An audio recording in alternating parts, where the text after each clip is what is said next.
Hello everyone, once again welcome back to my YouTube channel. और एक बार आप सभी का फिर से खूब खूब स्वागत है हमारी फिजिक्स की इस 7 डेज की रिवीजन सीरीज में, जिसके अंदर हम 45 मोस्ट इंपॉर्टेंट टॉपिक को खत्म करने वाले थे, जिसका आज ये अंतिम दिन है। और हम 7वां दिन ये जो है उसके अंदर कौन कौन से टॉपिक को खत्म करेंगे वो भी मैं आपको बता देता हूं। तो आज हम सबसे पहले एनर्जी लेवल से शुरू करेंगे। रेडियो एक्टिविटी डीके कांस्टेंट क्या होता है, बाइंडिंग एनर्जी क्या होता है, पीएन जंक्शन क्या होता है, जेनर डायोड क्या होता है, लॉजिक गेट क्या होता है, और एक टॉपिक अपना और बच गया था जो कि कौन सा था, बोर रेडियस। तो बोर रेडियस वाला ये जो टॉपिक है, इन सभी टॉपिक को अपन एक एक करके खत्म करेंगे। शुरुआत एनर्जी लेवल से करेंगे, फिर बोर रेडियस को पढ़ेंगे, और फिर इन सभी टॉपिक को अपन बहुत बेहतरीन तरीके के साथ खत्म करेंगे। और आज ये जो दिन है उसमें अपन जो पूरे 45 टॉपिक है वो खत्म कर चुके होंगे। तो उन सभी विद्यार्थी को बहुत बहुत बधाई जिन्होंने पहले दिन से लेकर आज आखिरी क्लास तक हमारे साथ जुड़े हुए हैं। और आई एम 100% श्योर कि अगर तुमने इस क्लास को फॉलो किया है मित्र, तो आपको इन 45 टॉपिक में से मिनिमम 25 से 30 टॉपिक जो है वो नीट के एग्जाम में जरूर देखने को मिलेंगे। इनसे क्वेश्चन जरूर देखने को मिलेंगे।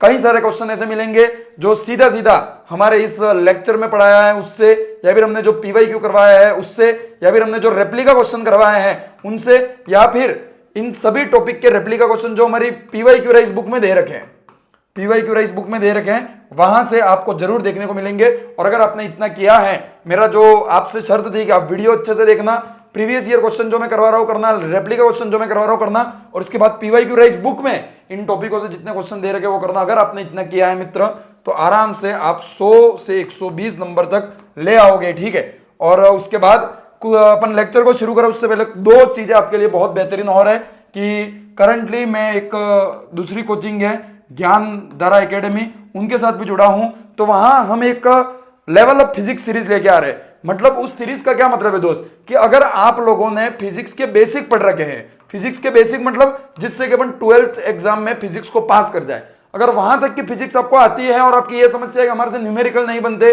टेस्ट में क्वेश्चन नहीं बनते, तो वहां हम एक सीरीज लेके आए हैं जो कि है level of physics. Level of physics, level of physics series का मतलब यह है मित्र कि वहां हम आपको ऐसे क्वेश्चन सॉल्व करना सिखाएंगे जैसे नीट 2025 के एग्जाम में पूछे गए थे। उस सीरीज के अंदर मैं हर चैप्टर के 20 से 25 क्वेश्चन सॉल्व करूंगा नहीं, आपको सॉल्व करना सिखाऊंगा कि एक्चुअल में फिजिक्स में बड़े लेंथी क्वेश्चन जो होते हैं उनको सॉल्व किया कैसे जाता है, वो आपको मैं इस लेवल ऑफ सीरीज के अंदर सिखाऊंगा। और आपको इस तरीके से ये 20-25 क्वेश्चन होंगे कि वो या तो जेई एडवांस में आप पूछे गए होंगे, ठीक है, या तो वो जेई एडवांस में पूछे गए होंगे, या फिर आपको जेई मेंस में पूछे गए होंगे, या फिर एम्स में पूछे गए होंगे, या फिर नीट में ही कोई हार्ड क्वेश्चन पूछा गया होगा। और हर चैप्टर का मैं नीट 2025 का जो सवाल आया है वो भी आपको आखिरी में करवाऊंगा, ताकि आपको ये समझ में आए कि क्या लेवल ऑफ सीरीज को करने के बाद नीट 2025 जैसा फिर से पेपर आता है तो हम उन क्वेश्चन को कर पाएंगे या नहीं। तो ये सभी चीजें हमारी उस लेवल ऑफ सीरीज में चल रही है। और एक बात ध्यान रखना, मैं क्यों JEE advanced, JEE mains, AIIMS के पीवाईक्यू करवा रहा हूं, क्योंकि एनटीए है ऐसी एजेंसी जो कभी नया कुछ नहीं बनाएगी, वो वही चीजें देगी जो पहले कहीं ना कहीं पूछी गई है या उसके आसपास की चीजें। अगर एनटीए को नीट में बहुत बढ़िया तूफानी सवाल बनाना होगा तो वो एडवांस आईआईटी का कोई क्वेश्चन उठा के दे देगी, एम्स का कोई ट्रिकी क्वेश्चन दे देगी, ठीक है। इसीलिए हमारा कंसेप्ट था रेप्लिका क्वेश्चन होगा कि हर पीवाईक्यू के रेप्लिका क्वेश्चन बना दो भाई साहब, ताकि बच्चे को इसके अलावा कुछ करना ही नहीं पड़े। तो हम हर चीज वो फिजिक्स की लेके आए जिससे कि फिजिक्स में आपका सिलेक्शन नहीं रुकना चाहिए, ठीक है। और दूसरी इंपॉर्टेंट चीज कि जब ये फिजिक्स की सीरीज स्टार्ट हुई तो आप में से बहुत ऐसे बच्चे थे जिनके कमेंट थे, सर क्या कमेंट थे कि सर हमारे लिए केमिस्ट्री की भी ऐसी कोई सीरीज लेकर आओ। तो तुम्हारे लिए केमिस्ट्री की ऐसी सीरीज प्लान हो चुकी है, बहुत जल्दी अनाउंसमेंट एंड डिटेल वीडियो इसी चैनल पर आएगी। और जैसा कि मैंने वादा किया है उस तरीके से मैं पूरा करूंगा। बट फिजिक्स की सीरीज कुछ अलग थी, हमने 45 टॉपिकों को अलग अलग पढ़ा। केमिस्ट्री है जैसे कि इनऑर्गेनिक ऑर्गेनिक आपस में लिंक है, हम टॉपिकों को नहीं पढ़ेंगे, हम पूरा खत्म करेंगे, पूरी चैप्टर को खत्म करेंगे, ठीक है, पूरे चैप्टर्स को खत्म करेंगे। शुरुआत इनऑर्गेनिक करेंगे, फिर ऑर्गेनिक करेंगे और फिजिकल में करेंगे। और इनऑर्गेनिक और ऑर्गेनिक में ये जो सीरीज है वो मेनली अपनी एनसीईआरटी और एनसीईआरटी के अंदर जो क्वेश्चन दे रखे हैं उन क्वेश्चनों पे फोकस्ड रहेगी। थोड़ा सा मैं आपको ओवरव्यू दे दूं कि किस टाइप की सीरीज रहेगी। तो पहले हम एनसीईआरटी का कोई क्वेश्चन उठाएंगे, जो एनसीईआरटी में क्वेश्चन दे रखे सारे क्वेश्चनों को करेंगे, क्वेश्चन उठाएंगे, फिर वो क्वेश्चन जिस एनसीईआरटी के लाइन से पूछा गया है उन लाइनों को मैं यहां पढ़ाऊंगा और उससे क्या कंसेप्ट अपन समझते हैं वो कंसेप्ट मैं आपको समझाऊंगा, और फिर उसी टॉपिक के 2-3 पीवाईक्यू करवा दूंगा। इस तरीके से हम पूरी एनसीईआरटी को कवर करेंगे, क्योंकि मित्र एक एनालिसिस मेरा ये कहता है कि इनऑर्गेनिक और ऑर्गेनिक में 80 to 90% क्वेश्चन सीधे आपको एनसीईआरटी के बैक एक्सरसाइज में और एग्जाम्पल में जो क्वेश्चन दिए होते हैं उनसे पूछते हैं, वो क्वेश्चन थ्योरेटिकल होते हैं, तो हमारा दिमाग नहीं लगता कि यार कैसे इन क्वेश्चनों को सॉल्व करिए, तो थ्योरेटिकल बोर्ड में आने वाले क्वेश्चन है, बट उन्हीं थ्योरेटिकल क्वेश्चन से एमसीक्यू फॉर्म में बनाकर नीट में पूछे जाते हैं। तो वो सारे एमसीक्यू जो उनसे बन सकते हैं वो बनाकर मैं आपके लिए लाऊंगा, और ये इंडिया में ऐसी सीरीज है जो आप कहीं नहीं देखोगे। फिजिक्स लेवल अप भी ऐसी सीरीज है जो कहीं नहीं देखोगे, जो बहुत इफेक्टिव है। क्योंकि यार एक सच्चाई आप समझिए, लोग हमेशा आपको कुछ ऐसी आसान आसान चीजें देना चाहेंगे जिसको देकर आप खुश रहें, उनका चैनल सब्सक्राइब करें, वो कमाए।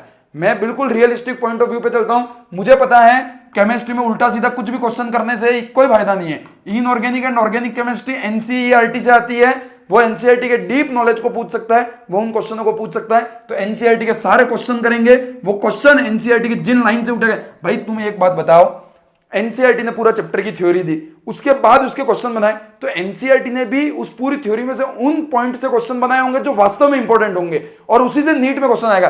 तो अपन इन क्वेश्चन के थ्रू एनसीईआरटी की लाइनों को रिवाइज करेंगे और उस कंसेप्ट को अच्छे से समझेंगे, क्योंकि एनसीईआरटी तो अपन को एक बार पढ़ने से कहां समझ में आती है। तो उन लाइनों को समझाने का, उन कंसेप्ट को समझाने का काम मेरा, और उससे किस टाइप के प्रीवियस ईयर क्वेश्चन पूछे गए वो मैं आपको यहां करके बताऊंगा कि अब कुछ ऐसा आता है कि आप कर सकते हैं। नहीं, इस टाइप की सीरीज आपको केमिस्ट्री में कहीं नहीं मिलेगी। ठीक है, तो ये भी अपन लेके आएंगे, बहुत बेहतरीन सीरीज। तो आज तो अपन जो है वो एनर्जी लेवल वाला जो टॉपिक है उसको शुरू करते हैं, और ये जो 25 दिन अपने 45 टॉपिकों की जो सीरीज थी फिजिक्स में, इसको अपन खत्म करते हैं। ठीक है भाई, एनर्जी लेवल का क्या मतलब है? तो एनर्जी के कुछ लेवल होते हैं। इलेक्ट्रॉन जंप करता है, पहली को लाइमन कहते हैं, बामन कहते हैं, पास्चन कहते हैं, फूंड वुंड, इस तरीके की 5 सीरीज होती है। ठीक है, तो उन 5 सीरीजों से इलेक्ट्रॉन जब जब जंप करके किसी और ऑर्बिट में जाता है तो उसकी एनर्जी, उसकी वेवलेंथ में चेंज आते हैं, और इस टाइप के क्वेश्चन मॉडर्न फिजिक्स से अक्सर पूछे जाते हैं। उन्हीं को अपन पढ़ने वाले मित्र। ठीक है, समझना भाई क्या होता है लाइमन सीरीज। लाइमन सीरीज अपनी पहली सीरीज है जिसके लिए n की वैल्यू क्या होती है 1। n क्या है? ऑर्बिट का नंबर क्या है। The series consist of wavelength which are emitted when the electron jump from an outer orbit to the first orbit. First orbit में आता है, n बराबर 1 में आता है, तो उसको लाइमन सीरीज कहते हैं। That means the electron jump from k orbit, k मतलब किसी भी ऑर्बिट से, k orbit give rise to the Lyman series. k orbit मतलब पहला orbit, k l m n ऐसा होता है। तो लाइमन सीरीज का मतलब यह है दोस्त कि इलेक्ट्रॉन के ऑर्बिट होते हैं अलग अलग।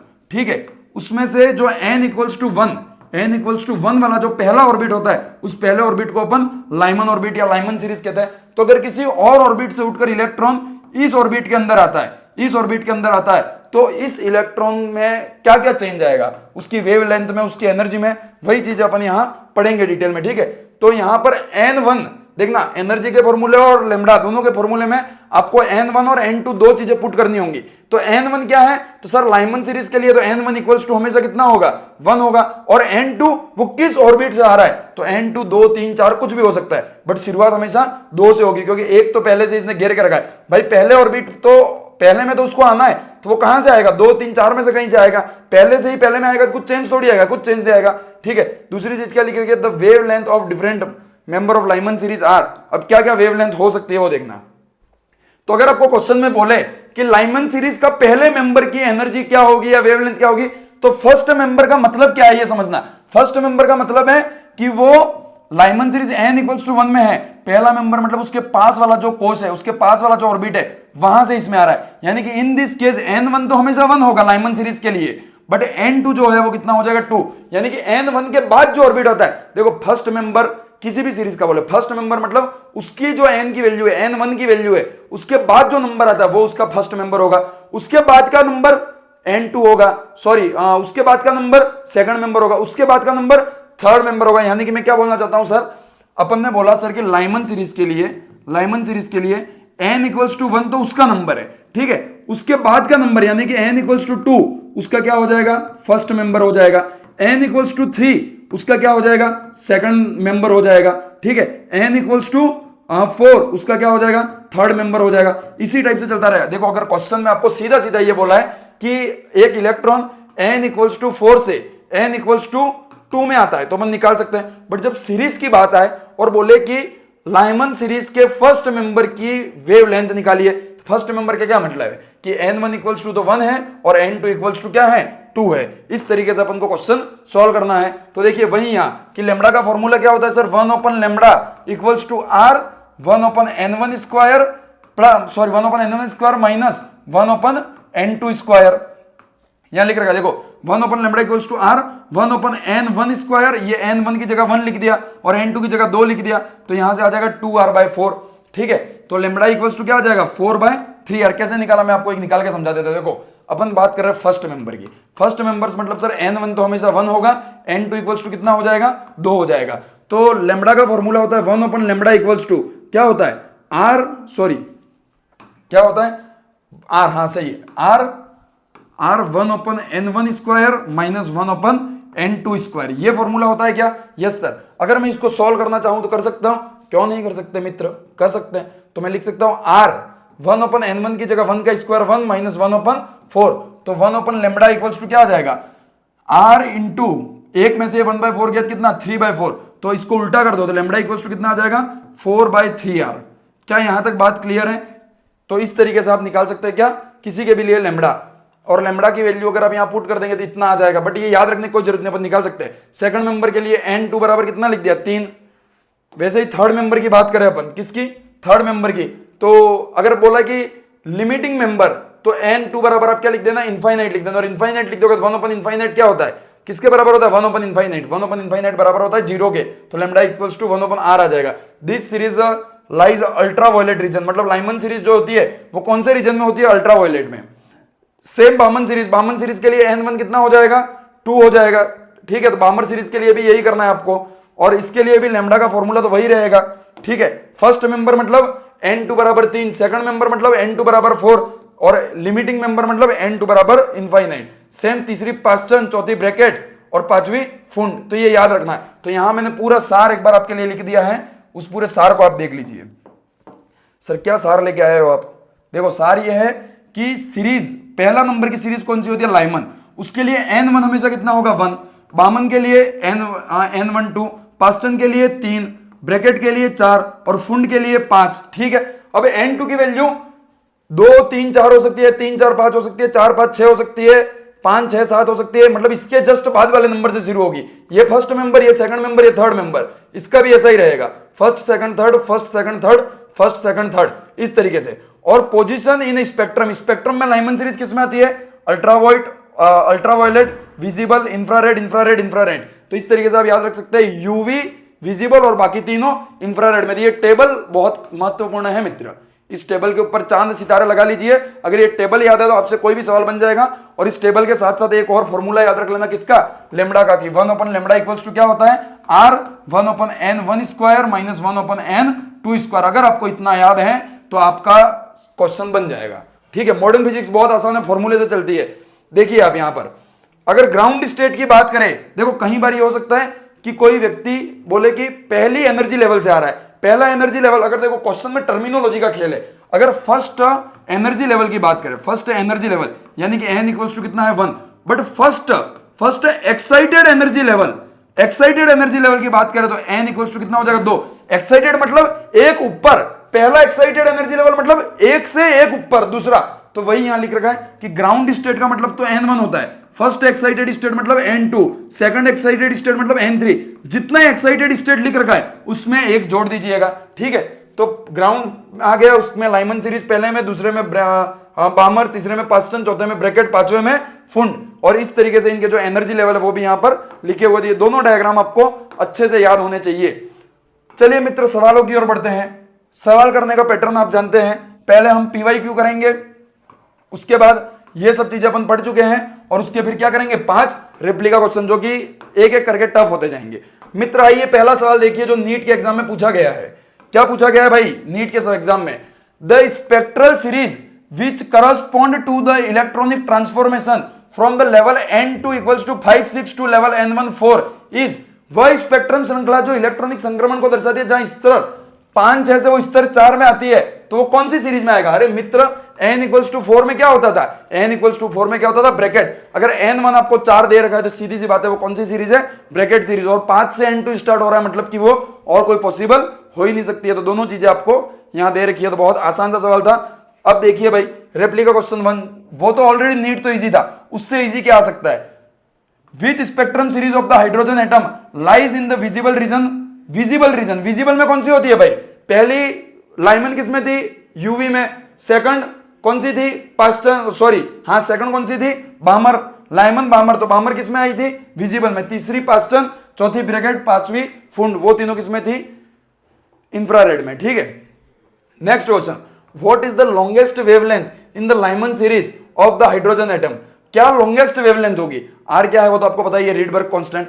कौन सी लॉन्गेस्ट आपको होगी? ठीक है, लॉन्गेस्ट वेवलेंथ पूछा है, यानी कि क्या कि किसके लिए लैम्बडा सबसे ज्यादा होगा। तो सीधी सी बात है, यहां कितना दे रखा है? 3r/4, 1/r, 4/3 और 5/9। तो क्या लिख रखा? हाइड्रोजन परमाणु के लिए लाइमन श्रेणी की सबसे लंबी तरंग दे रही है। क्या है? सबसे लंबी तरंग दे रही है। कैसे निकालेंगे भाई? थोड़ा सा दिमाग लगाइए। देखो, रेप्लिका क्वेश्चन 2 भी इजी है, बट थोड़ा दिमाग लगाना पड़ेगा आपको। जो क्वेश्चन में लैंग्वेज है उससे आपके साथ खेला गया। देखो, यहां बोला है कि what is the longest wavelength. Longest wavelength, तो सुनना मेरी बात, आप ये तो अच्छे से जानते हैं कि energy is inversely proportional to lambda. ये बात अपन मॉडर्न फिजिक्स में पढ़ते हैं मित्र। तो लॉन्गेस्ट वेवलेंथ यानी कि लैम्बडा मैक्सिमम, लैम्बडा ज्यादा होना चाहिए, मैक्सिमम होना चाहिए। तो जब लैम्बडा मैक्सिमम कब होगा? जब एनर्जी क्या हो? मिनिमम हो। और कौन सी सीरीज के लिए पूछा? लाइमन के लिए। तो लाइमन के लिए n1 बराबर तो 1 कर दिया। तो किस में से, अगर मैं बोलूं यहां से यहां तक, यहां से यहां तक, यहां से यहां तक, या फिर यहां से यहां तक, किसमें आपको कम एनर्जी गैप देखने को मिलेगा? तो जो दो पास पास अपने ऑर्बिट है उनमें एनर्जी गैप, भाई इन दोनों के ऑर्बिट किस हिसाब से होते हैं? एनर्जी गैप के हिसाब से। तो जो सबसे दूर ऑर्बिट है उसका n1 से तो एनर्जी गैप ज्यादा होगा। अपन को सबसे कम एनर्जी गैप ढूंढना है। तो जो n2 बराबर है, n2 अगर आप 2 रख देंगे तो एनर्जी गैप सबसे कम होगा। तो आपको सीधी बात रखनी है, जब भी लॉन्गेस्ट वेवलेंथ पूछे आपको, हमेशा लॉन्गेस्ट वेवलेंथ ही पूछेगा। अगर लॉन्गेस्ट वेवलेंथ पूछे तो जो सीरीज दे रखी है उसके जस्ट बाद वाला नंबर, उसके बाद वाला जो ऑर्बिट है वही क्या होगा? आपको n2 बराबर पुट करना होगा। तो यहां पर आपके पास n1 मिल गया है आपको कितना? 1, और n2 मिल गया है कितना आपको? 2। अभी अभी अपन ने सॉल्व किया था ये n1 n2 वाला, और आंसर आ जाएगा 3/4r। 3/4r। ठीक है, क्लियर है? आगे बढ़ते हैं रेप्लिका क्वेश्चन नंबर 3 की ओर। क्या है भाई सवाल? पढ़िए पढ़िए मित्र, सवाल आसान सा सवाल है। देखो, मॉडर्न फिजिक्स से हमेशा आसान और बहुत लंबे नंबर में सवाल आते हैं। The ratio of the shortest wavelength, अब क्या बोला है? शॉर्टेस्ट, वहां थी longest wavelength of the Lyman series to the shortest wavelength of the Balmer series is. क्या बोला? लाइमन श्रेणी की सबसे छोटी तरंग दे दे रही है का बामर श्रेणी की सबसे छोटी तरंग दे दे रही है के साथ अनुपात होगा। देखो, एक बोला लाइमन, तो n1 उसके लिए कितना हो गया? 1, और बामर के लिए n1 कितना हो गया? 2। ठीक है, लाइमन और बामन 2 दे रखी है, और बोला है कि सबसे शॉर्टेस्ट वेवलेंथ। अब अगर वेवलेंथ शॉर्टेस्ट बोला है यानी कि एनर्जी लेवल क्या होगा? सबसे मैक्सिमम। तो सबसे मैक्सिमम एनर्जी कब होगी? जब वो इनफाइनाइट से आए। भाई पहले ऑर्बिट में एनर्जी कुछ है, ठीक है, तो उसके पास वाला जो ऑर्बिट है उन दोनों में एनर्जी गैप कम होगा, तो वेवलेंथ लॉन्गेस्ट होगी। यहां बोला शॉर्टेस्ट वेवलेंथ यानी कि एनर्जी गैप बहुत बड़ा होना चाहिए। कब होगा? जब n2 क्या हो? इनफाइनाइट। तो इसके लिए भी n2 अपन को कितना मिल गया? इनफाइनाइट। और इसके लिए भी n2 कितना मिल गया अपन को? इनफाइनाइट। तो क्या अब अपन सॉल्व कर सकते हैं? कर सकते हैं। दोनों का रेशियो पूछा है, तो r से r तो कट जाएगा। रेशियो केवल अपन को किसका निकालना है? 1/n1 square minus 1/n2 square अपन 1/n1 square minus 1/n2 square. Lyman अपन बामन कर रहा हूं मैं, ठीक है। तो n2 भी दोनों में सेम है, तो उसको भी हटाओ। तो सर सीधा, क्योंकि ये तो 0 0 आएगा, इनफाइनाइट इनफाइनाइट निकलोगे, तो सीधा सीधा सर मैं ये लिख दूं कि मैं सीधा सीधा ये लिख दूं कि इसके लिए 1/n कितना है? 1 का स्क्वायर 1, और इसके लिए 4। तो आंसर कितना आ जाएगा अपना? 4/1। क्या ऑप्शन ऐसा है? 1:4 आ रहा है। किस किस का पूछा है अनुपात? लाइमन श्रेणी की सबसे छोटी तरंग दे रही है और बामर श्रेणी की सबसे छोटी। तो 1/1, 4/1 आंसर आना चाहिए भाई। ऐसा क्यों हुआ? चेक करते हैं। Ratio of the shortest wavelength यानी कि n तो ऐसा करना है, और लैम्बडा ठीक है ये। अच्छा, ये 1/λ का फॉर्मूला, सॉरी मित्र गलत कर दी। ये जो 1 था वो 1/λ का फॉर्मूला था, तो जो आंसर है उसको उल्टा करना है, 1:4 आंसर आ जाएगा। आप समझ गए कंसेप्ट? ठीक है, आगे बढ़ते हैं। ठीक है, आगे, an electron in hydrogen atom jump from nth excited state. nth excited state बोला, ध्यान रखना, मतलब एक जोड़ना है, यानी कि क्या होगा? n+1 ऑर्बिट से आ रहा है to the ground state. Ground state का मतलब n = 1 में आ रहा है, n = 1 में आ रहा है। If the number of spectral line observed is 10 then the value of n is. बहुत बढ़िया सवाल है। लेवल 4 क्वेश्चन हमेशा बढ़िया होता है, जैसा कि दिखाया गया है। पढ़िए सवाल और बताइए क्या करना है ना भाई। लेवल 4 क्वेश्चन जैसा कि आपको ज्ञात है कि थोड़ा सा तो अच्छा होगा ही होगा, तो इसमें एक और चीज हमको समझ में मिलती है। क्या समझ में आती है? कि यहां पर आपको number of line observed line का मतलब क्या है वो देखना भाई, कि यहां से टोटल कितनी 4 लाइनें आएंगी, ठीक है, यहां से 3 आएंगी, यहां से 2 आएंगी, यहां से 1 आएगी। इस तरीके का पूरा स्पेक्ट्रम बनता है, जैसा कि अपन ने उधर पढ़ा था। तो अपन को लाइनें गिनने का समय नहीं है कि nth से यहां कितनी लाइन आएगी। ये बोल रहा है, देखो लाइनें भी गिन सकते हो आप। ये क्या बोल रहा है कि ग्राउंड स्टेट यानी कि n इक्वल्स टू 1 में, n इक्वल्स टू 1 में टोटल 10 लाइन आई है, तो मैं पहला बना देता हूं जहां से एक लाइन आई, फिर मैं दूसरा बना देता हूं तो वहां से 2 लाइन आएंगी, टोटल कितनी हो गई 3, फिर मैं तीसरा बना देता हूं तो यहां से कितनी आई 3 लाइन आई, फिर मैं चौथा बना देता हूं तो यहां से कितनी आई 4 लाइन आई, कितनी लाइन आई 4 लाइन आई, तो कितनी हो गई 1 और 2 3, 3 और 3 6 और 4, यानी कि n इक्वल्स टू 4 से अपने पास 10 लाइंस हो गई। इसका एक फॉर्मूला भी आता है कि number of line n equals to n minus 1 upon 2 के ऐसा कुछ होता है फॉर्मूला, मेरे को एग्जैक्ट याद नहीं है, आप देख लेना, अभी मैं देख लेता हूं, रुक जाओ, सॉल्यूशन में दे रखा होगा, ये रहा formula, n equals to n into n minus 1/2, यानी कि n equals to n into n minus 1/2, इससे भी लिंक निकाल सकते हैं आप, यहां 10 रख दीजिए तो आपके पास ये n आंसर आ जाएगा, पर अपन ने सीधा गिन लिया कि n इक्वल्स टू 4 से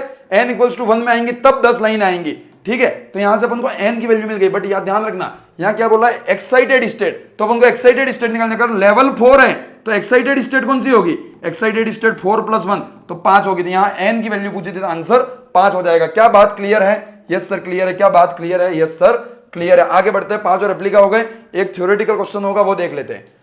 according to NCERT the Balmer series was the discovered before the Lyman series primarily because, NCERT के अनुसार बामर सीरीज को लाइमर सीरीज से पहले खोजा गया था, मुख्यतः क्यों, हिस्ट्री के ऊपर क्वेश्चन है, तो it lie in the visible region marking the easier to observe, ठीक है, तो यही एक सही आंसर लग रहा है कि बामर जो है वो विजिबल रीजन में, जो अपन देख सकते हैं, जबकि वो किसमें था, अल्ट्रावायलेट में था, इसलिए ये बाद में खोजा गया था, ठीक है। तो एनसीईआरटी की कुछ लाइन है महत्वपूर्ण, आप ध्यान रखें, बाकी हाईलाइटेड एनसीईआरटी दे ही रखी है। अब ये जो क्वेश्चन है कुछ वो नीट पीवाईक्यू है, जो कि आपके होमवर्क है, आप आसानी से सॉल्व कर सकते हैं, ये नीट के पीवाईक्यू है, कुछ नहीं है, और तो ये आपको खुद को सॉल्व करने हैं, ठीक है।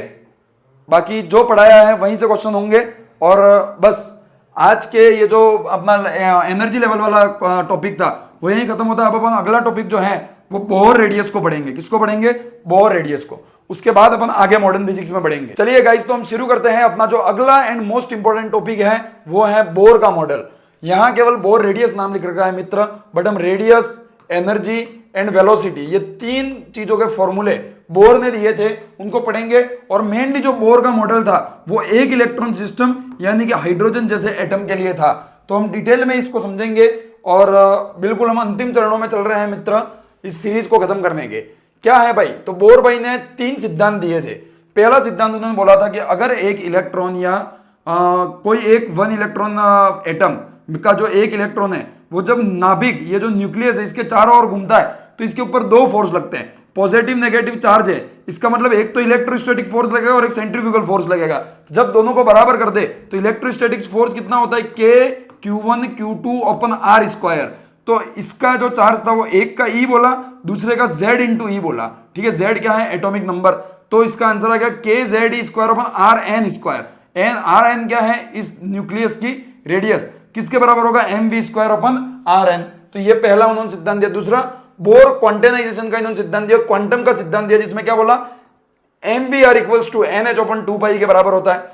और तीसरा, अगर कोई इलेक्ट्रॉन, जैसे कि अपन ने पढ़ा था, यहां से एक कक्ष से दूसरे कक्ष या ऑर्बिट में आता है तो एनर्जी रिलीज करता है, जिसको इन्होंने क्या बोला? HCO पर lambda equals to E2 minus E1, ठीक है। उसके बाद बोर भाई ने कुछ अलग अलग सिद्धांत दिए, जिसमें पहला था रेडियस का नियम कि nth ऑर्बिटल की रेडियस कितनी होगी। तो उन्होंने उसका फॉर्मूला दिया n square h square upon 4π square z E square upon m। Sir क्या याद करना है? बिल्कुल करना है, याद करना है, आपके पास कोई विकल्प नहीं है। जब इसमें ये जो कांस्टेंट है इन सबको सॉल्व किया गया तो एक फॉर्मूला आ गया Rn equals to 0.529 into n square upon z। क्या? n square upon z। ये ध्यान रखना n ऊपर है या z। और यहीं से एक फॉर्मूला अपने पास मिलता है रेडियस को निकालने का। और मेन जो है वो ध्यान रखना, radius is directly proportional to n square and inversely proportional to z। ये चीज आपको मेन याद रखनी है, और इसके इंटू में 492 याद रखना है। दूसरी चीज इन्होंने the velocity of nth orbital. nth orbital में घूमने वाले इलेक्ट्रॉन की वेलोसिटी कितनी होगी?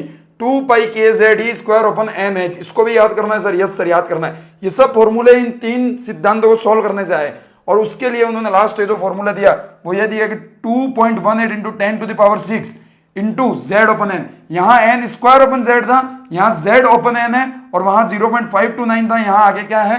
2.18 इंटू 10⁻⁶। तीसरा इन्होंने ओमेगा का फॉर्मूला दिया, तो ओमेगा इक्वल्स टू क्या होता है, v इंटू आर। अपन पढ़ते हैं मित्र रोटेशनल में v इक्वल्स टू क्या होता है, ओमेगा इंटू आर। तो ओमेगा इक्वल्स टू क्या होगा, v ओपन आर। तो वही v ओपन आर कर दिया, तो ओमेगा इज डायरेक्टली प्रोपोर्शनल किसके हो गया, z square open n cube के। वहीं से टाइम पीरियड का इन्होंने फॉर्मूला दे दिया, time period is directly proportional to n cube upon z square. Omega का जस्ट उल्टा हो जाएगा, क्योंकि t और ओमेगा क्या है, इनवर्सली प्रोपोर्शनल।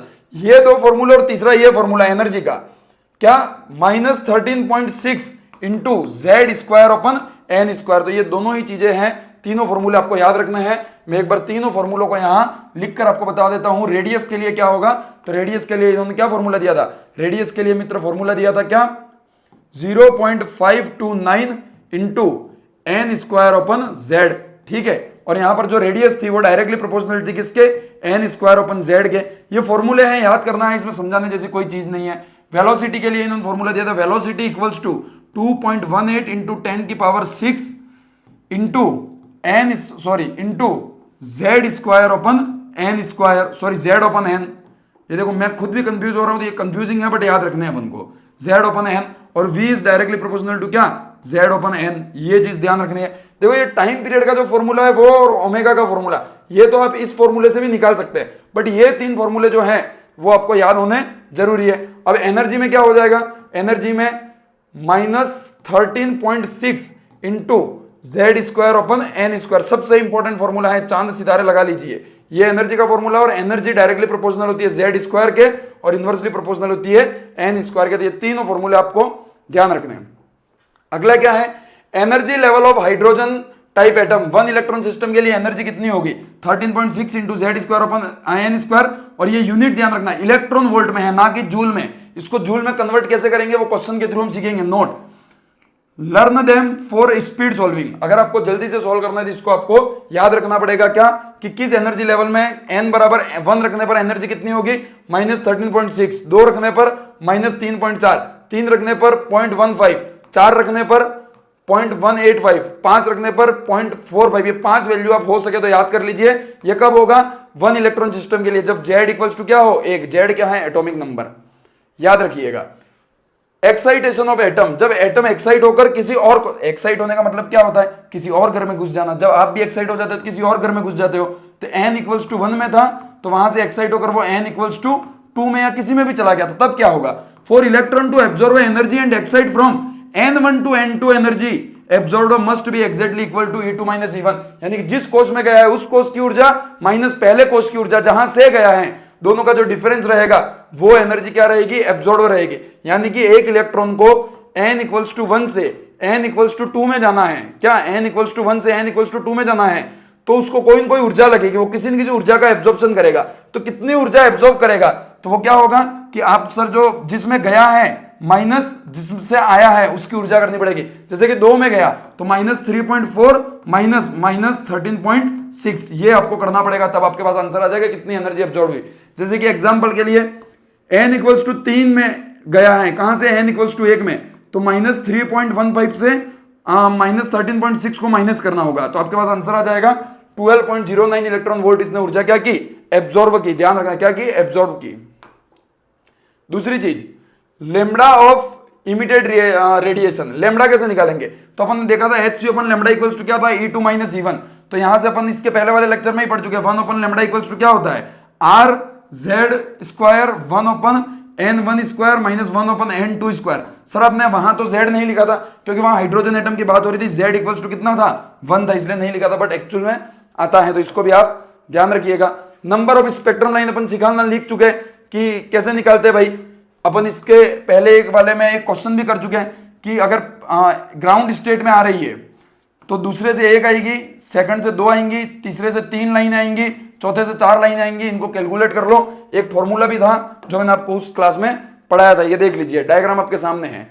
अब चलते हैं अपन क्वेश्चन की ओर। सबसे पहले अपन क्या करेंगे मित्र, PYQ करेंगे। तो चलिए PYQ की ओर बढ़ते। क्या है, the radius of inner most orbit of hydrogen atom is इतना। इनर मोस्ट ऑर्बिट मतलब n इक्वल्स टू 1 की बात कर रहे हैं, ठीक है। What is the radius of third allowed orbital of hydrogen atom.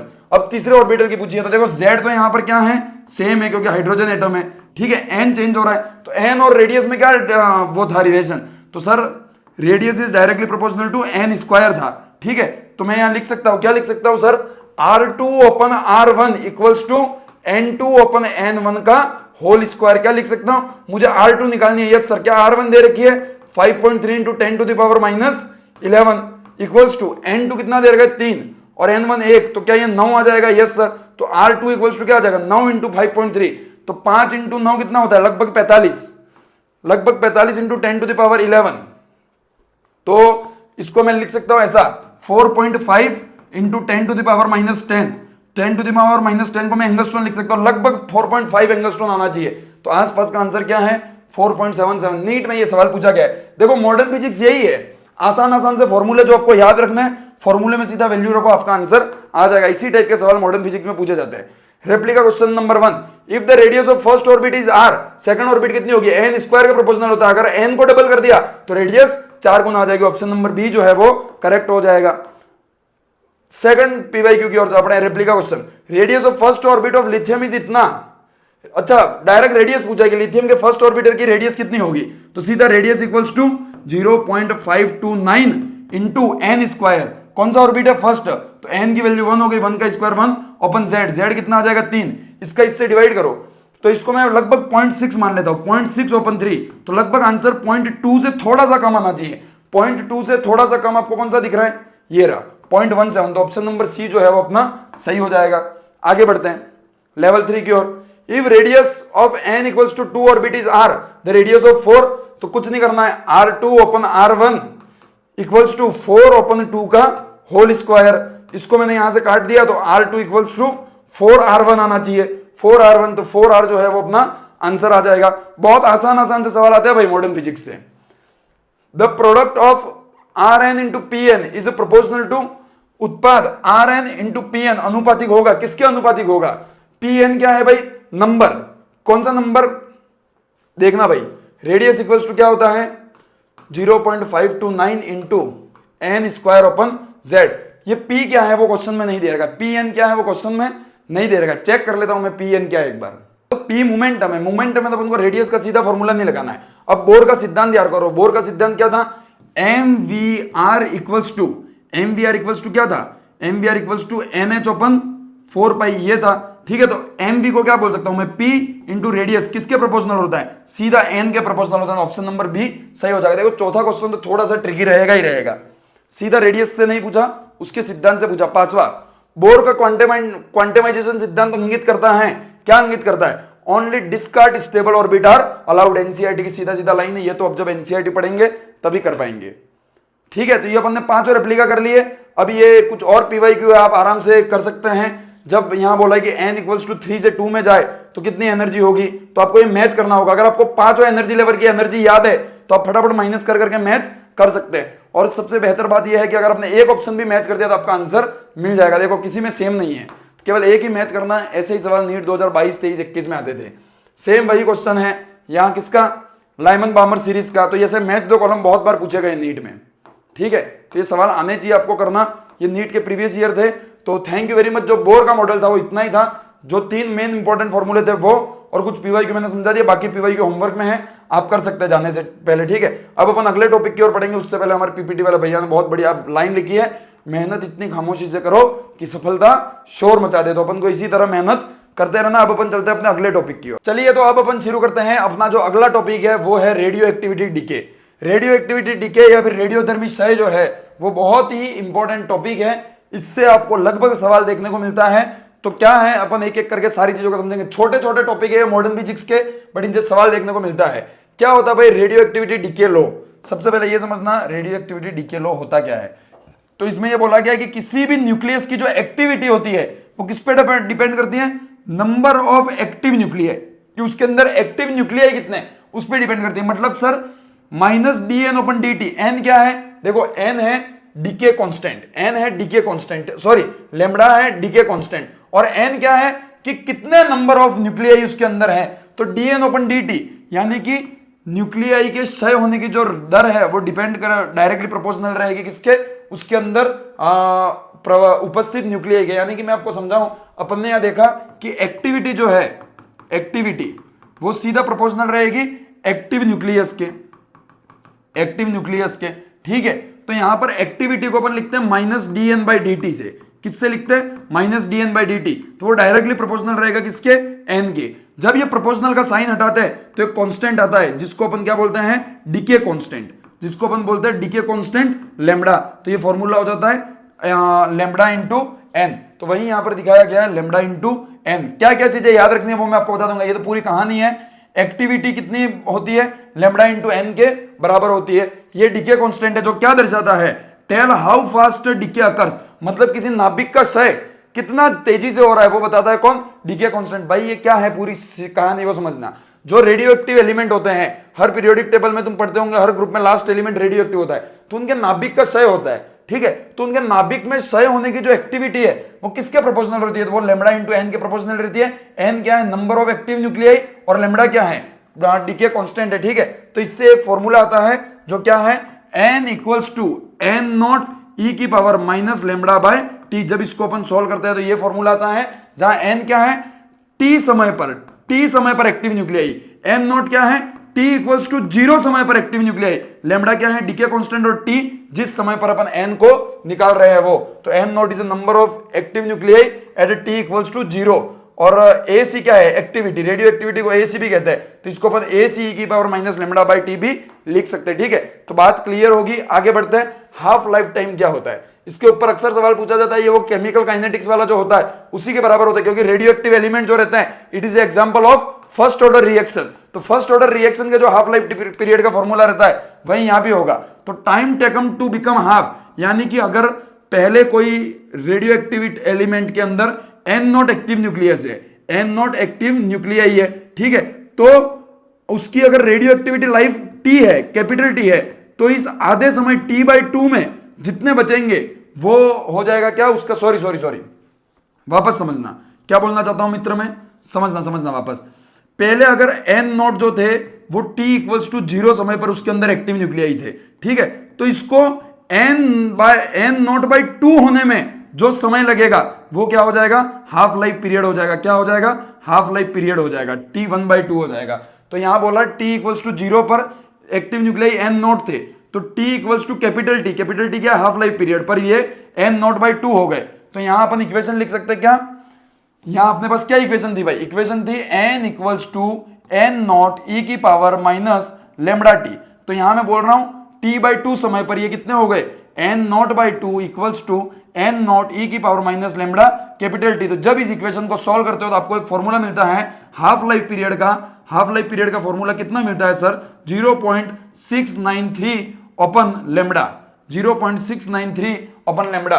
Lambda क्या है सर? डीके कांस्टेंट है। ये फॉर्मूला यहां कहीं लिखा होगा, कहां है? ये रहा 0.693 अपन लैम्बडा। नोट है एक 2000 का, जेब में रख लीजिएगा मित्र।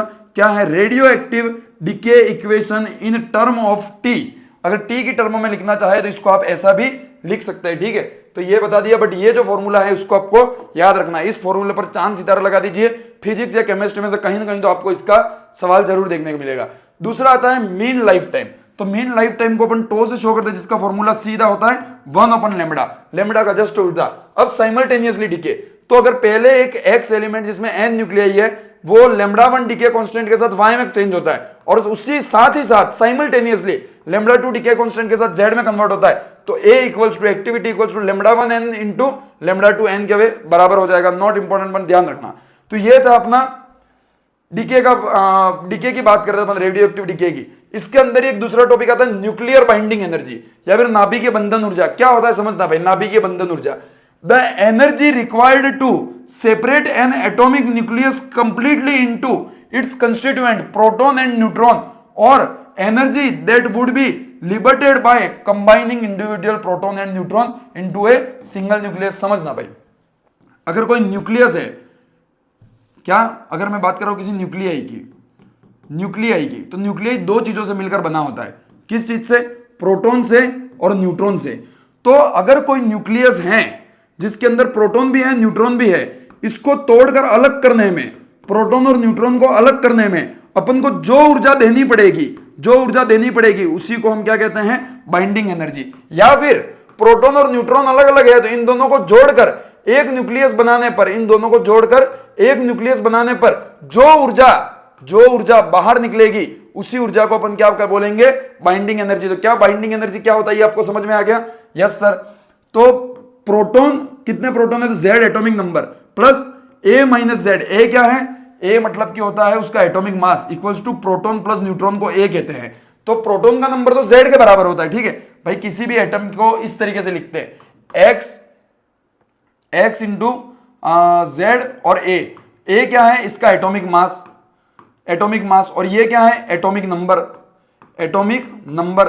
तो प्रोटॉन की इक्वल्स टू किसके बराबर होते हैं, जेड के बराबर। जो उसका एटॉमिक नंबर रहता है उतने ही प्रोटॉन रहते हैं। और न्यूट्रॉन किसके बराबर होते हैं, atomic mass minus proton minus कर दो तो आपके पास क्या आएगा, न्यूट्रॉन। तो बाइंडिंग एनर्जी कैसे निकालते हैं, तो प्रोटॉन टोटल प्रोटॉन कैसे निकालेंगे, एटॉमिक नंबर इंटू एक proton plus A minus Z, ये क्या गया, न्यूट्रॉन का number into neutron equals to क्या आ गया, एक्स। ये तो अपना पार्टिकल था और ये जो एनर्जी निकली वही क्या है, बाइंडिंग एनर्जी। जब इन दोनों को मिलाकर एक एलिमेंट बनाया गया और जो एनर्जी बाहर निकली उसी को अपन ने बाइंडिंग एनर्जी बोला। एक और नोट है, when reactant combine to form a stable product there is a mass loss called a mass defect. यानी कि जब भी आप दो एलिमेंट को या फिर प्रोटॉन न्यूट्रॉन को मिलाओगे तो एक मास बाहर निकलेगा, उसका लॉस होगा, जिसको क्या बोलेंगे, मास डिफेक्ट। और वो कितना होता है, मास डिफेक्ट होता है z into mass of proton plus z into mass of proton into number of neutron into number neutron का मास माइनस mx। तो ये जो mx है वो क्या है, इसका लॉस, ठीक है।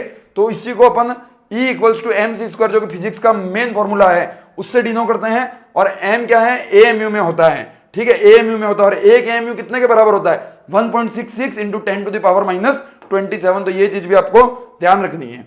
सब चीजें याद करने की चीजें मित्र, समझने की जो चीजें है वो मैं आपको ऑलरेडी पढ़ा चुका हूं 12th क्लास की, इलेक्ट्रोस्टैटिक्स, कैपेसिटर, करंट, इलेक्ट्रिसिटी में। अब बाइंडिंग एनर्जी पर न्यूक्लियन, यानी कि देखो एक्स जेड और यहां पर है ए को क्या कहते हैं, प्रोटॉन प्लस न्यूट्रॉन, इसको एक साथ में मिलाकर अपन न्यूक्लियन कहते हैं। तो पर न्यूक्लियन कितनी एनर्जी होगी, तो टोटल बाइंडिंग एनर्जी अपन टोटल न्यूक्लियन को उससे क्या निकालेंगे, पर बाइंडिंग एनर्जी। तो एक नोट यहां पर ध्यान रखना कि बाइंडिंग एनर्जी कम होती है, किसके लिए कम होती है, जिसका एटॉमिक मास 30 से कम हो और 170 से ज्यादा हो, इनकी कम होती है। और सबसे ज्यादा किसकी होती है, देखो जब यहां से आप मास बढ़ता जा रहा, जब तक 30 तक आया तब तक कम था, 30 से लेकर 170 तक बाइंडिंग एनर्जी मैक्सिमम है, बाइंडिंग एनर्जी मैक्सिमम। इसके बाद वापस कम होना शुरू हो जाएगी। तो 30 से 170 वालों की मैक्सिमम होती है, 30 से कम और 170 से ज्यादा वालों की कम होती है। बाइंडिंग एनर्जी पर न्यूक्लियन जो होती है वो टोटल बाइंडिंग एनर्जी अपन टोटल न्यूक्लियन करने पर मिलती है। और ये बता दी है कि न्यूक्लियस कितना स्टेबल है। अगर आपको ऑप्शन में बोल दे कि ये 4 न्यूक्लियस इनमें से कौन सा सबसे ज्यादा स्टेबल है, तो जिसकी बाइंडिंग एनर्जी पर न्यूक्लियन ज्यादा होगी वो ज्यादा स्टेबल होगा। और इस टाइप का क्वेश्चन पूछा गया है। अब चलते हैं अपना अगला टॉपिक, जो कि है डीके कांस्टेंट या फिर विघटन स्थिरांक। और डीके कांस्टेंट को अपन लेमडा से शो करते हैं भाई। तो क्या होता है decay constant, decay constant lambda क्या होता है, decay constant equals to probability of decay of nucleus per unit time. एक यूनिट टाइम में एक न्यूक्लियस के डीके होने की क्या प्रोबेबिलिटी है, वो क्या कहलाता है, डीके कांस्टेंट कहलाता है। It is also defined as rate of disintegration upon number of nuclei present. किसके बराबर होता है ये, जो रेट है उसके और नंबर ऑफ न्यूक्लियाई जो प्रेजेंट है उसके। मैथमेटिकली इसको कैसे शो करते हैं, -1/n dn/dt। Not important but ध्यान रखिएगा।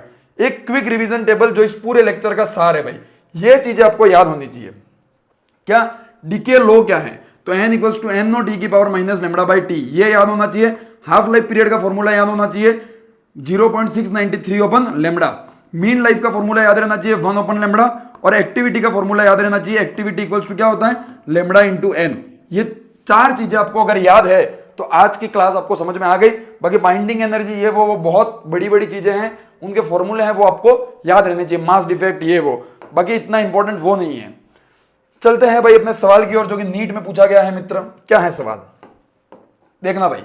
The half life of radio activity substance is 20 minute. It how much time the activity of substance drop to 1/16 of is initial value. यानी कि अगर किसी का हाफ लाइफ पीरियड इतना है तो उसका इनिशियल से 1/16 होने में कितना समय लगेगा। बढ़िया क्वेश्चन है, देखना भाई। तो इसको सवाल को सोल्व करने के 2 तरीके। पहला n equals to n0 e की power n equals to n0 e की पावर माइनस लेमडा टी। अब आपको यहां से हाफ लाइफ दे रखा है तो अब हाफ लाइफ पीरियड से क्या निकाल सकते हैं, लेमडा निकाल सकते हैं। ठीक है, और टाइम आपको निकालना है कि कितने टाइम बाद वो इसका 16 हो जाएगा, यानी कि n कितने टाइम बाद n नॉट बाई 16 हो जाएगा, तो ये टाइम आपको निकालना है। तो एक तो ये तरीका है इसको सॉल्व करने का। दूसरा तरीका एक और भी है, क्या समझना भाई, ये तो अपन ने थ्योरेटिकल चीजें पढ़ी, बट एक तरीका और भी है। इन्होंने क्या बोला कि एक का हाफ लाइफ पीरियड। देखना भाई, ये कंसेप्चुअल चीज है, इसी से आपके सवाल सॉल्व करने हैं आपको। फालतू अगर आप उन डेरिवेशन में उलझ गए, n नॉट इक्वल्स टू इतना, ई को सॉल्व करने लगे, लॉग को सॉल्व करने लगे, बहुत समय लग जाएगा। आपको एक बात ध्यान रखनी है कि रेडियो एक्टिविटी डीके जो है वो कैसी रिएक्शन है, फर्स्ट ऑर्डर रिएक्शन। और फर्स्ट ऑर्डर रिएक्शन का जो टी हाफ होता है, जो टी हाफ होता है वो कंसंट्रेशन पे डिपेंड नहीं करता, यानी कि कितने न्यूक्लियस प्रेजेंट है, कितने पहले थे, उस पर डिपेंड नहीं करता है। ये क्या होता है सर, कांस्टेंट होता है। कांस्टेंट होता है, कितना होता है, क्या होता है, कांस्टेंट होता है। और एक बात आपको यह समझनी है सर कि हाफ लाइफ पीरियड यहां दे रखा है, हाफ लाइफ पीरियड यहां दे रखा है, कितना दे रखा है, 20 मिनट। कांस्टेंट का क्या मतलब है समझना, अगर एक वस्तु को n से, अगर इस वस्तु को n से n/2 होने में t समय लग रहा है, तो उसको n/2 से उसका आधा होने में, यानी कि n/4 होने में भी t समय ही लगेगा। उसको और आधा होने में, यानी कि n/8 होने में भी आधा समय, उतना समय ही लगेगा, कितना, t समय ही लगेगा। उसको और आधा होने में, n/16 होने में भी उतना समय ही लगेगा। इसी को कहते हैं कि टी हाफ जो है वो कांस्टेंट है। तो अगर n से n/2 होने में t समय लगा, जो कि अपन को दे रखा है 20, तो उसको n/16 होने में कितना समय लगा, 1t, 2t, 3t, 4t, कितने, 4t, तो 4 × 20 यानी कि 80 मिनट अपना आंसर हो जाएगा। जब आप इस इक्वेशन को सॉल्व करेंगे तब भी ऐसा ही आएगा, बट आप इस कांस्टेंट वाली चीज को इस्तेमाल करेंगे तो आपका आंसर आ जाएगा 80, और वही करेक्ट ऑप्शन है। तो आप ध्यान रखना, हाफ लाइफ पीरियड कांस्टेंट होता है, वो कंसंट्रेशन पे डिपेंड नहीं करता है। अगला सवाल देखते हैं भाई, अगला सवाल क्या है, अगला सवाल है न्यूक्लियस विद मास नंबर इतना break into fragment each of mass number इतना, the binding energy per nucleon of unfragmented nuclei is इतना, while that the fragment is इतना, the total gain of binding energy in this process. ये सवाल अब binding energy है, हम चाहते हैं छोटे छोटे टॉपिक है, सब टॉपिक पे एक एक सवाल करें। तो पढ़िए सवाल भाई क्या है, और हमने कोशिश भी यही की है कि हम आपको प्रश्नों के थ्रू ये सिखा पाए कि बाइंडिंग एनर्जी वगैरह कैसे निकालते हैं। तो इसने बोला कि पहले अपने पास एक एटम था X, जिसका एटॉमिक मास था 240, ये दो भागों में टूट गया Y और Z में, ठीक है, और इनका जो एटॉमिक मास है वो 120 है, ठीक है, 120 है। इसने क्या बोला, अनफ्रेगमेंटेड मास की जो बाइंडिंग एनर्जी थी वो 7.6 थी, कितनी थी, 7.6 थी। और जो दूसरे दो बने इनकी कितनी है, 8.5 और 8.5, किसमें है ये, m इलेक्ट्रॉन वोल्ट में है, ठीक है। अब बोला है कि बाइंडिंग ऊर्जा में कुल वृद्धि कितनी होगी, क्या पूछा है, बाइंडिंग ऊर्जा में कुल वृद्धि कितनी होगी। तो ये तो रिएक्शन वाला क्वेश्चन हो गया। देखिए रिएक्टेंट की आपको वैल्यू दे रखी है और प्रोडक्ट की बाइंडिंग एनर्जी दे रखी है, तो क्या अब हम इसको सॉल्व कर सकते हैं। देखिए कैसे सॉल्व करेंगे, बिल्कुल आसान सी बात है। बाइंडिंग एनर्जी में कितनी वृद्धि हुई ये पूछा है, तो बाइंडिंग एनर्जी में कितनी वृद्धि हुई ये निकालना है आपको। तो कैसे निकालेंगे सर, बहुत सिंपल है, थोड़ा सा कॉमन सेंस लगाएंगे। मॉडर्न फिजिक्स कॉमन सेंस का गेम है। क्या कॉमन सेंस लगाएंगे कि binding energy of product minus binding energy of reactant कर देंगे, ठीक है। पर देखना भाई, ये जो दे रखा है आपको 7.6 और 8.5, ये बाइंडिंग एनर्जी पर न्यूक्लियन दे रखा है। तो टोटल बाइंडिंग एनर्जी कैसे निकालूंगा सर मैं, 7.6 × 240, कैसे निकालूंगा, 7.6 × 240। इसकी भी कैसे निकालूंगा, 120 × 8.5, ठीक है। और अगर मेरे को टोटल प्रोडक्ट की लिखनी है तो दोनों की सेम होगी, तो मल्टीप्लाई बाय 2 कर दो। तो अब अगर मैं बाइंडिंग ऊर्जा में वृद्धि लिखना चाहूं तो 120 × 8.5 × 2, ठीक है, माइनस 7.6 × 240। जब अब इसको सॉल्व करोगे तो आपका आंसर आ जाएगा। बहुत आसान सी बात थी, बाइंडिंग ऊर्जा में वृद्धि इक्वल्स टू प्रोडक्ट की total binding energy minus reactant की बाइंडिंग एनर्जी। यहां पर न्यूक्लियन दे रखी थी, तो अपन ने न्यूक्लियन का जो टोटल नंबर है उसके साथ इस एनर्जी को मल्टीप्लाई किया, तो अपने को टोटल बाइंडिंग एनर्जी मिल गई। इस तरीके से जब भी आए तो आप कर सकते हैं, आंसर आएगा 216। अब इसको सॉल्व कर देख लीजिएगा, कैलकुलेशन कर अपन समय व्यर्थ नहीं करेंगे। अगला सवाल, ये सब नीट में आ रखे हैं, the half life of radioactive nuclei is इतना, the fraction of original activity what is the remain after 150 hour. देखो इसने बोला है कि 100 घंटा इसका जो है वो क्या है, 100 घंटा इसका हाफ लाइफ पीरियड है, तो 150 घंटों के बाद ये कितना बचेगा। तो देखो थोड़ा सा दिमाग लगाओ, हिंदी में पढ़ना। एक रेडियोधर्मी नाभिकीय का अर्ध जीवन 100 घंटे है, 150 घंटे बाद वो कितना सक्रिय बचेगा? तो बहुत आसान सवाल है भाई। कैसे करेंगे भाई इस सवाल को? देखो बहुत सिंपल सी बात है, आपको यहां पर हाफ लाइफ पीरियड दे रखा है, ठीक है, कितना दे रखा है? 100 घंटे। अब ये बोला है कि पहले अगर मान लो ये n नॉट था तो 150 घंटे के बाद ये कितना बचेगा? तो ये जो है वो आपका होमवर्क है मित्र, क्योंकि पहले ऐसा सवाल अपन कर चुके हैं। जो रेडियो एक्टिव एलिमेंट है वो फर्स्ट ऑर्डर रिएक्शन को फॉलो करते हैं, टी हाफ जो होता है वो कांस्टेंट होता है, लेमडा और टी हाफ में आपको रिलेशन पता है, हिंट में आपको सारी दे रहा हूं, कैसे निकालेंगे ये वो आपको दिमाग लगाना है, ठीक है। बाकी सॉल्यूशन हमने दे रखा, अभी मत देखना, जब ना हो तब देखना। नेक्स्ट क्वेश्चन ये भी नीट में आ रखा, for a radio active material half life is 10 minute, initial there are 600 number of nuclei, time taken in a minute for the 450 nuclei होने में कितना समय लगेगा ये बोला है, ठीक है। इनिशियली इसके पास 600 है, हाफ लाइफ पीरियड कितना है इसका? हाफ लाइफ पीरियड 10 मिनट है, तो इसको 450 होने में कितना समय लगेगा ये पूछा गया है, ठीक है। तो इनिशियली 600 है, हाफ लाइफ मतलब 300 होने में इसको 10 मिनट लग रहा है, कितना? 10 मिनट लग रहा है। तो आपको ये पूछा है क्या? For radio active material half life is 10 minute, the initial there are 600 number of nuclei, time taken for disintegration of 450 nuclei, मतलब 450 न्यूक्लियाई डिसइंटीग्रेट हो जाए, यानी कि कितने बचने चाहिए? केवल 150 न्यूक्लियाई बचने चाहिए। तो 600 से 300 होने में 10 मिनट लगे, 300 से 150 होंगे तब 10 मिनट और लगेंगे, और जब 150 हो जाएंगे तो कितने इंटीग्रेट हो जाएंगे? 450 डिसइंटीग्रेट हो जाएंगे। तो आंसर कितना आ जाएगा? 20 आंसर आ जाएगा। ये भी सवाल नीट में पूछा गया है, बस थोड़ा सा अलग था ये। Next question, the binding energy per nucleon of this इतना इन द न्यूक्लियर रिएक्शन ये है, तो Q is the energy released. तो देखो सिंपल सी है, ये भी ऐसा ही सवाल है, ऐसे ही सवाल बार बार पूछे जाते हैं। लिथियम और हीलियम दोनों की आपको बाइंडिंग एनर्जी दे रखी है, ठीक है। तो आपको क्या करना है? इस साइड की टोटल बाइंडिंग एनर्जी इस साइड की टोटल बाइंडिंग एनर्जी के बराबर कर देनी है, ठीक है। बहुत आसान सा सवाल है, ऐसा सवाल अपन पहले कर चुके हैं, और अपनी ये जो क्लास थी वो यही खत्म होती है। तो अपन ने तीनों टॉपिकों को बहुत अच्छे से पढ़ने की कोशिश की और पढ़ा भी है, ठीक है। बहुत छोटे छोटे टॉपिक है ये मॉडर्न फिजिक्स के, ये तीनों तो बहुत छोटे थे रेडियो एक्टिविटी वाले। अब logic gate, PN junction diode थोड़े से अच्छे टॉपिक है, हम उनको पढ़ेंगे। और बाकी जो मॉडर्न फिजिक्स है वो बहुत इजी है, ठीक है, जिसमें आपको सूत्र याद करना है, फॉर्मूलाज याद करना है, उनके अंदर वैल्यूज पुट करनी है, थोड़ा सा घुमाकर पूछा जा सकता है, बस उसको ध्यान रखना है। बाकी अपन ने बेसिक जितनी भी चीजें थी वो अपन ने पढ़ ली, और ये डे 7 जो है उसके अंदर अपन पूरे 45 टॉपिकों को खत्म कर देंगे। अब अगर आपको आपका लेवल बढ़ाना है तो आपको लेवल अप सीरीज जो है ज्ञानधारा एकेडमी के यूट्यूब चैनल पर मैं लेके आ रहा हूं, उसको आपको देखना होगा। बाकी इनसे आराम से आपका 100-120 नंबर का पेपर निकल जाएगा। ये जो टॉपिक पढ़ा है उनसे इस बात की गारंटी है, ठीक है। तो ये टॉपिक यही खत्म होता है। अब अपन अपना अगला टॉपिक पीएन जंक्शन डायोड पढ़ना शुरू करेंगे। क्या होता है दोस्त सेमीकंडक्टर डिवाइस या फिर अर्धचालक उपकरण?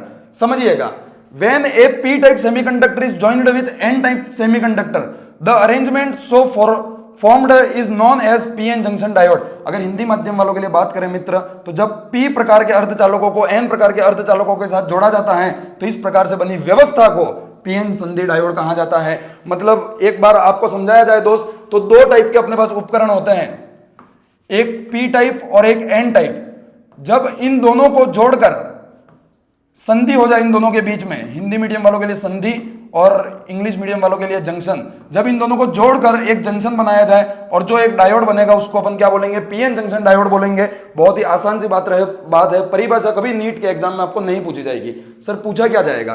कुछ नहीं, एक थ्योरेटिकल क्वेश्चन आएगा छोटा सा, कुछ चीजें हम यहां से पढ़ेंगे, जो स्लाइड्स हम बना के लाए हैं, कुछ चीजें आपको जो सवाल मैं करवाऊंगा वहां से क्लियर करेंगे। और एक और महत्वपूर्ण चीज जो आपको बता दें, टेलीग्राम चैनल पे चले जाना, वहां पर आपको हाईलाइटेड एनसीईआरटी मिलेगी मित्र।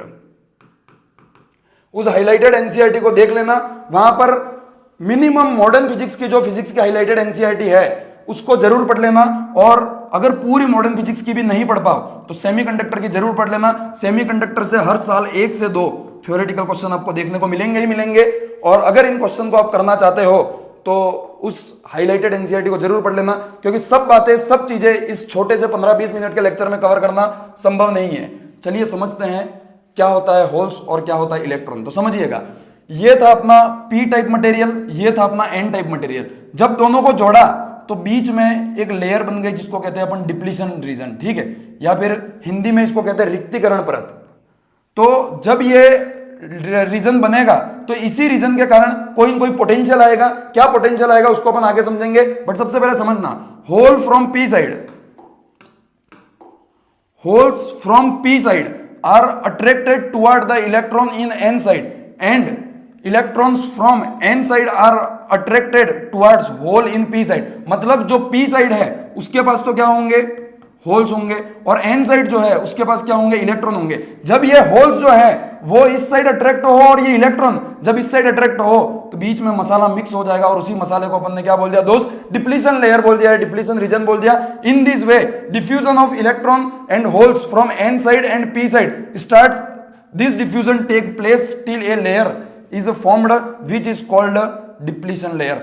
तो कभी कभी आपको पूछा जा सकता है थ्योरेटिकल क्वेश्चन के अंदर कि डिप्लीशन लेयर का फॉर्मेशन कैसे होता है। तो दोस्त ध्यान रखिएगा, डिप्लीशन लेयर का फॉर्मेशन जो है वो पी साइड के होल्स और एन साइड के इलेक्ट्रॉन जो है फ्री इलेक्ट्रॉन, उन दोनों के आपस में अट्रैक्शन से बीच में एक रीजन बन जाता है, उसी से डिप्लीशन लेयर का फॉर्मेशन होता है। हिंदी मीडियम वाले छात्र वीडियो को रोक कर नीचे पढ़ सकते हैं क्या लिखा गया है। ठीक है, आगे बढ़ते। देखो कई बार यह सवाल पूछा गया है कि डिप्लीशन लेयर जो है या फिर रिक्तीकरण की जो परत है उसकी जो विड्थ है वो कब बढ़ती है कब कम होती है, ये चीजें पूछी जाती है। तो एनसीईआरटी में एक ब्लू कलर का बॉक्स बना हुआ है मित्र, बहुत ही अच्छा, उसके अंदर हर चीज बहुत डिटेल में बताई रखी है, तो उसको आप देखना, वहां से आप पढ़ना। बट हम एक क्वेश्चन के थ्रू, लास्ट में मैं एक क्वेश्चन करवाऊंगा, उसके थ्रू हम समझ लेंगे कि किन किन चीजों से परत की मोटाई बढ़ती है और कम होती है। अब थोड़ा सा पोटेंशियल को भी देख लेते हैं। हमने बोला था सर एम्प्टी होल है जो पी साइड से जाते हैं और फ्री इलेक्ट्रॉन है जो एन साइड से आते हैं। ठीक है, तो पी टाइप का मटेरियल और एन टाइप का मटेरियल जब मिक्स हो जाता है बीच में तो ऐसे रीजन को हम क्या कहते हैं दोस्त, डिप्लीशन रीजन कहते हैं। अब समझिएगा, जहां हम बात होल्स की कर रहे हैं वहां हम बात इलेक्ट्रॉन की भी कर रहे हैं। एक सवाल सभी नीट के धुरंधर खिलाड़ियों से मेरा यह है कि जो करंट फ्लो होगी वो करंट किस रीजन से फ्लो होगी, क्या होल्स के कारण फ्लो होगी या फिर इलेक्ट्रॉन्स के कारण फ्लो होगी? कमेंट बॉक्स में मुझे आंसर जरूर बताइएगा, या फिर दोनों के कारण फ्लो होगी। ऑप्शन आपके सामने में लिख देता हूं, पहला होल है, दूसरा इलेक्ट्रॉन है, तीसरा बोथ है, और चौथा है मित्र क्या, नन ऑफ दिस। तो आंसर मुझे कमेंट बॉक्स में बताइएगा इस क्वेश्चन का कि जो करंट फ्लो होगी पीएन जंक्शन डायोड में क्या वो होल के कारण होगी या इलेक्ट्रॉन के कारण होगी। उसके बाद एक और सवाल आपसे मैं पूछना चाहूंगा मित्र कि अगर होल्स और इलेक्ट्रॉन, चलो इसका आंसर तो तुम्हें पता पड़ जाएगा कि इन दोनों के कारण कोई ना कोई करंट फ्लो होती है। बट मुख्य सवाल जो नीट के एग्जाम में कई बार पूछा गया वो ये है दोस्त कि होल और इलेक्ट्रॉन अगर दोनों सेम क्वांटिटी में या फिर सेम कंसंट्रेशन के साथ निकल रहे हैं किसी भी पीएन जंक्शन डायोड में, तो दोनों में से किसके कारण इलेक्ट्रॉन ज्यादा फ्लो होंगे। ये क्वेश्चन हम आगे करेंगे एक बार, बट एक बार उससे पहले हमको पोटेंशियल समझना जरूरी है। तो समझिएगा, as P is losing hole N is losing electron, मतलब पी साइड जो है वो क्या लूज कर रहा है, होल, एन साइड जो है वो इलेक्ट्रॉन लूज कर रहा है। मतलब P acquired negative charge potential where n acquired positive potential. Now if any hole want to jump from p to n and electron want to jump from n to p require a definite potential known as potential barrier। तो potential barrier नाम से clear है दोस्त, कोई न कोई एक barrier, कोई न कोई एक रेजिस्टेंस बीच में है। और वो क्यों आ रहा है, क्योंकि देखो यहां से होल यहां जा रहे हैं, यहां से होल यहां जा रहे हैं, मतलब इस पर भी कोई न कोई चार्ज आएगा, इस पर भी कोई न कोई चार्ज आएगा, इसका भी कोई न कोई पोटेंशियल होगा, इसका भी कोई न कोई पोटेंशियल होगा। अगर उसके बाद आप ये बोलो कि इस डिप्लीशन लेयर को पार कर किसी को यहां जाना है या यहां जाना है, तूने कोई न कोई पोटेंशियल चाहिए होगा जिसको अपन क्या बोलेंगे, पोटेंशियल बैरियर बोलेंगे। नॉट इंपॉर्टेंट, नीट के एग्जाम में कभी नहीं पूछा जाएगा। डिप्लीशन लेयर की डेफिनेशन क्या है पहले समझा चुका हूं, चाहो तो पढ़ सकते हो। The layer formed due to diffusion of hole and electron in PN junction diode is called depletion layer. Biasing क्या होती है समझिएगा मित्र, सबसे महत्वपूर्ण टॉपिक अगर पीएन जंक्शन डायोड से कोई है तो वो है बायसिंग। हमेशा बायसिंग पे क्वेश्चन पूछा जाता है कि कौन सा डायोड, चार ऑप्शन दिए जाएंगे, पीएन जंक्शन डायोड सही तरीके से जुड़ा हुआ है, कौन सा फॉरवर्ड बायस में है, कौन सा रिवर्स बायस में है, इसके ऊपर सवाल आपको अक्सर देखने को मिलता है। तो समझिएगा, the connection of PN junction diode with a battery is called biasing. मतलब हमने अब तक पढ़ा सर कि एक पी साइड है एक एन साइड है, पी और एन, जब ये दोनों आपस में जुड़ जाते हैं पीएन जंक्शन डायोड बनता है, और जब ये किसी बैटरी से जुड़ जाए तो ऐसे को हम क्या कहते हैं दोस्त, बायसिंग कहते हैं। हम नहीं पढ़ेंगे स्लाइड से मित्र, आइए आपको बहुत बेहतरीन तरीके से बायसिंग समझाते हैं, क्योंकि इससे सवाल आपको नीट के एग्जाम में देखने को मिलता है। तो जब भी हम बायसिंग की बात करें तो दो टाइप की होती है, फॉरवर्ड और बैकवर्ड। हिंदी मीडियम वाले अनुवाद देख लें, फॉरवर्ड और बैकवर्ड, ठीक है। तो समझिएगा, पीएन जंक्शन डायोड कुछ इस टाइप का होता है, पी और एन। यहां भी मैं बना दे रहा हूं, पीएन जंक्शन डायोड कुछ इस टाइप का होता है, पी और एन। अब समझिएगा, अब जब इसके साथ बैटरी जुड़ जाती है तो इसको हम क्या कहते हैं, बायसिंग कहते हैं। बायसिंग दो प्रकार की हो सकती है, पहला फॉरवर्ड और दूसरा बैकवर्ड। फॉरवर्ड कब होगी और बैकवर्ड कब होगी, तो समझिएगा पीएन जंक्शन डायोड में पी डिनोट करता है किसको, पॉजिटिव को, और एन डिनोट करता है किसको, नेगेटिव को। यहां भी पी डिनोट करता है किसको, और एन डिनोट करता है नेगेटिव को, ठीक है। तो समझिएगा जब ये पी बैटरी के पॉजिटिव सिरे से जुड़ जाए और एन नेगेटिव सिरे से जुड़ जाए तो ऐसी बायसिंग को हम क्या कहेंगे, फॉरवर्ड। और जब पी नेगेटिव सिरे से जुड़ जाए और एन जो है वो पॉजिटिव सिरे से जुड़ जाए, मतलब उल्टा काम हो जाए, ये पॉजिटिव है जो नेगेटिव से जुड़ गया, तो इसको क्या कहेंगे, बैकवर्ड। और यहां पर ये पॉजिटिव और ये नेगेटिव है तो इसको क्या कहेंगे, फॉरवर्ड। तो बिल्कुल आसान सी बात है मित्र कि जब पॉजिटिव से जुड़ जाए तो उसको फॉरवर्ड बायस कहेंगे। और पॉजिटिव कौन डिनोट करता है, पी डिनोट करता है। मतलब जब भी पीएन जंक्शन डायोड में पी वाला वायर पॉजिटिव सिरे की ओर जुड़े बैटरी के, उसको हम क्या कहेंगे, फॉरवर्ड बायस कहेंगे। बहुत आसान सी बात है, वही यहां लिखा हुआ आप चाहे देख सकते हैं। टू टाइप के होते हैं, फॉरवर्ड बायसिंग, रिवर्स बायसिंग। देखिए फॉरवर्ड बायसिंग क्या है, when P side of PN junction diode is connected with higher potential. Higher potential का मतलब पॉजिटिव ही है। चलो एक बहुत ही बेहतरीन बात यहां लिखी गई है मित्र कि हमेशा जरूरी नहीं सर कि पॉजिटिव से ही जुड़े और नेगेटिव से ही जुड़े, मैं कह रहा हूं हाइयर से जुड़ना चाहिए। मतलब सर क्या बोले, समझ में नहीं आया, अभी क्वेश्चन करेंगे आपको समझ में आ जाएगा। हमेशा पी पॉजिटिव से ही जुड़े ऐसा जरूरी नहीं, बट ये जरूरी है कि वो हमेशा किससे जुड़ेगा, हाइयर से जुड़ेगा, ठीक है। तो एक बात ध्यान रखना, फॉरवर्ड बायसिंग में पी जो है वो हाइयर पोटेंशियल से जुड़ा हुआ होगा और एन जो है वो किससे जुड़ा हुआ रहेगा, लिख ही नहीं रखा इन्होंने, एन जो है वो लोअर पोटेंशियल से जुड़ा हुआ रहेगा, ठीक है। तो यहां पर आप देख सकते हैं बैटरी में जो P है, जब वो P के साथ जुड़ा हुआ है और N जो है वो नेगेटिव के साथ जुड़ा हुआ है, इसे हम क्या कहेंगे, फॉरवर्ड बायस कहेंगे। आगे चलते हैं, रिवर्स बायस क्या है, when P side is connected with lower potential and N side is connected with higher potential. देखिए ये नेगेटिव है, लोअर पोटेंशियल है जो P टाइप से जुड़ गया, और ये हायर पोटेंशियल है वो N टाइप से जुड़ गया, तो ऐसे को अपन क्या कहेंगे, रिवर्स बायस। बहुत ही बेहतरीन सवाल आपके सामने पेश है मित्र। ऐसा सवाल नीट के एग्जाम में बहुत बार पहले पूछा गया है। देखिएगा क्या है question, the increase in width of depletion region in PN junction diode is due to, Hindi में बात करें पीएन संधि डायोड में रिक्तीकरण क्षेत्र की चौड़ाई में वृद्धि के लिए कारण है। समझिएगा forward bias and reverse bias, increase in forward current, forward bias only, reverse bias only. मतलब चलिए समझते हैं पहले, ये बोल रहा है कि जो अपना बीच में अपन ने डिप्लीशन रीजन बनाया था सर, ये P है ये N है, ये जो बीच में अपन ने डिप्लीशन रीजन बनाया था इसकी जो विड्थ है वो कब बढ़ती है, तो हमेशा ध्यान रखना जो बैकवर्ड, रुकिएगा करंट का दे रखा है या फिर डायरेक्ट ही दे रखा है इन्होंने, increase in flow in current, forward bias only, reverse bias only, हाँ ठीक है। चलो करंट का नहीं दे रखा है तो फिर कोई दिक्कत ही नहीं है। तो समझिएगा मित्र, जब भी इस डिप्लीशन रीजन की विड्थ इंक्रीज करने की बात की जाए तो बहुत आसान सी बात है, जब भी रिवर्स बायस जो है उसमें वृद्धि होगी या फिर उसकी चौड़ाई में वृद्धि होगी तब क्या होगा, इसकी विड्थ में वृद्धि होगी। तो बहुत आसान सी बात है, यहां पर ऑप्शन आपको दिखेगा ओनली रिवर्स बायस जो रहता है वो जिम्मेदार रहता है किसके लिए, पीएन जंक्शन डायोड की डिप्लीशन रीजन की विड्थ को बढ़ाने के लिए। चलिए अगले सवाल की ओर चलते हैं। Next question one of the most important question है जिसके ऊपर सवाल आपको नीट के एग्जाम में जरूर देखने को मिलेगा। सितारे लगा लीजिए, चांद लगा लीजिए। क्वेश्चन पढ़ेंगे, out of the following which one is a forward bias diode, ठीक है। तो समझिएगा निम्नलिखित में से कौन सा डायोड अग्रवर्ती बायसित है। मतलब दोस्त समझिएगा हमने क्या पढ़ा था सर, हम अगर बात करें फॉरवर्ड बायसिंग की तो फॉरवर्ड बायसिंग में पढ़ा था सर कि P और N दो अपने पास पॉइंट है, उसमें P जो है वो हाइयर पोटेंशियल होना चाहिए और N जो है वहां लोअर पोटेंशियल होना चाहिए, ठीक है। ये दो चीजें हमने पढ़ी थी, हाइयर पोटेंशियल और लोअर पोटेंशियल। इसको आम भाषा में हमने ये भी कहा था सर कि ये पॉजिटिव से जुड़ा हुआ होना चाहिए या और ये नेगेटिव से, पर ये थोड़ा सा अच्छा नहीं लगता। हम ये कह सकते हैं कि P हाइयर से और N लोअर से जुड़ा हुआ होना चाहिए। अगर इस थ्योरी को तुम पकड़ के चलोगे तो सवाल बहुत ही सिंपल है। अब सर P कौन सा है और N कौन सा है, देखिए दोस्त आपको पीएन जंक्शन डायोड हमेशा इस टाइप का मिलेगा दोस्त, ठीक है। तो उसमें ये जो ट्राइंगल बनाया गया है ये सिरा कौन सा है, P है, और ये जो लाइन है ये सिरा कौन सा है दोस्त, N है, ठीक है। तो अब बहुत आसान तरीके से हम सवाल को कर सकते हैं, ये P है ये N है। P कितने से जुड़ा हुआ है, -4 से, ये -3 से। कौन सा हाइयर है, P और N इस तरीके से जुड़े हुए, ठीक है। अब यहां देखना, यहां पर P ये रहा, N ये रहा, ये -2 से ये +2 से, क्या ये ऑप्शन हो सकता है, B नहीं हो सकता है। ये P है, ये N है। P कितने जुड़ा हुआ है? 3 से। N कितने से? 5 से। मतलब N का हाइयर हो गया क्या? ये हो सकता है? नहीं हो सकता है। यहां देखिएगा P है और N है। P कितने से जुड़ा हुआ है? 0 वोल्ट से। और R कितने, ये N कितने से जुड़ा हुआ है? -2 से। मतलब क्या P हाई है? Yes sir. मतलब ऑप्शन नंबर डी जो है वो सही हो जाएगा। इस टाइप के सवाल नीट में फ्रीक्वेंटली आपको देखने को मिलेंगे ही मिलेंगे। अगले सवाल की ओर चलते हैं। One of the most important question जिसकी मैं कुछ समय पहले जिक्र कर रहा था, the electron concentration in N type semiconductor is the same as a whole concentration in a p type semiconductor. An external electric field is applied across each of them.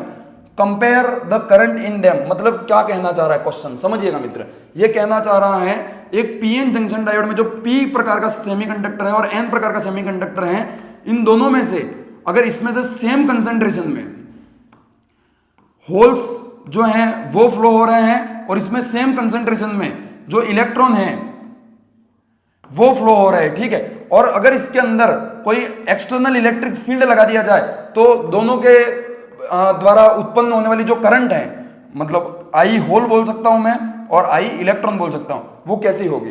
तो समझिएगा दोस्त, जब हम ये कहते हैं कि करंट जो है वो डिपेंड करती है कंसंट्रेशन ऑफ चार्ज, मतलब चार्ज का जितना कंसंट्रेशन ज्यादा होगा, ठीक है, उतनी ही करंट ज्यादा होगी। बट यहां बोला गया होल की भी सेम कंसंट्रेशन है, इलेक्ट्रॉन की भी सेम कंसंट्रेशन। मतलब सर अगर दोनों की कंसंट्रेशन सेम है तो दोनों के कारण फ्लो होने वाली करंट भी तो सेम होनी चाहिए। नहीं मित्र, ऐसा नहीं होगा। दोनों के कारण फ्लो होने वाली करंट जो है वो सेम नहीं होगी। ऐसा क्यों नहीं होगा? क्योंकि जब हम बात करते हैं मोटिलिटी की तो इलेक्ट्रॉन की जो है वो ज्यादा होता है होल। मतलब कि इलेक्ट्रॉन फटाफट भागकर मूव कर सकते हैं दोस्त, इलेक्ट्रॉन के पास स्पीड ज्यादा है मूव करने की। और हम जानते हैं चार्ज जो है उसके फ्लो होने को ही हम क्या कहते हैं? चार्ज के फ्लो होने की रेट जो है उसी को हम क्या कहते हैं दोस्त? करंट कहते हैं। यानी कि जो जितना ज्यादा फ्लो होगा, जितनी ज्यादा स्पीड से फ्लो होगा, उतना ज्यादा वो करंट फ्लो करवा पाएगा। यानी अगर इलेक्ट्रॉन की मोटिलिटी ज्यादा है तो हम यहां कह सकते हैं I E equals is more than I H, ठीक है। तो चलते हैं वापस प्रश्न की ओर और देखते हैं current in P type is more than current in N type. No sir, current in N type is more than current in P type. Yes sir, option number B जो है वो अपना सही हो जाएगा। बहुत ही आसान सा सवाल था।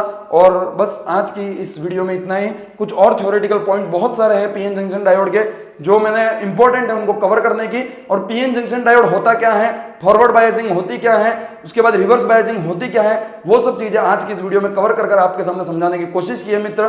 बाकी और बहुत सारी चीजें हैं जो पूछी जा सकती है। एनसीईआरटी से सीधी लाइन उठाकर स्टेटमेंट वाले असर्शन रीजन क्वेश्चन आ सकते हैं। तो उन सभी चीजों को मैंने अपने हाईलाइटेड एनसीईआरटी की जो पीडीएफ है उसमें हाईलाइट कर रखा है, जो आपको टेलीग्राम चैनल पर मेरे बिल्कुल फ्री ऑफ कॉस्ट देखने को मिल जाएगी। तो वहां से जाकर एक बार पीएन जंक्शन डायोड का जो टॉपिक है उसको पढ़ लेना, इस लेक्चर को देख लेना और प्रैक्टिस शीट ऐप में मिल जाएगी आपको, वहां से प्रैक्टिस कर लेना। आई एम 100% श्योर आपका सारा जो कंसेप्ट है वो क्लियर हो जाएगा।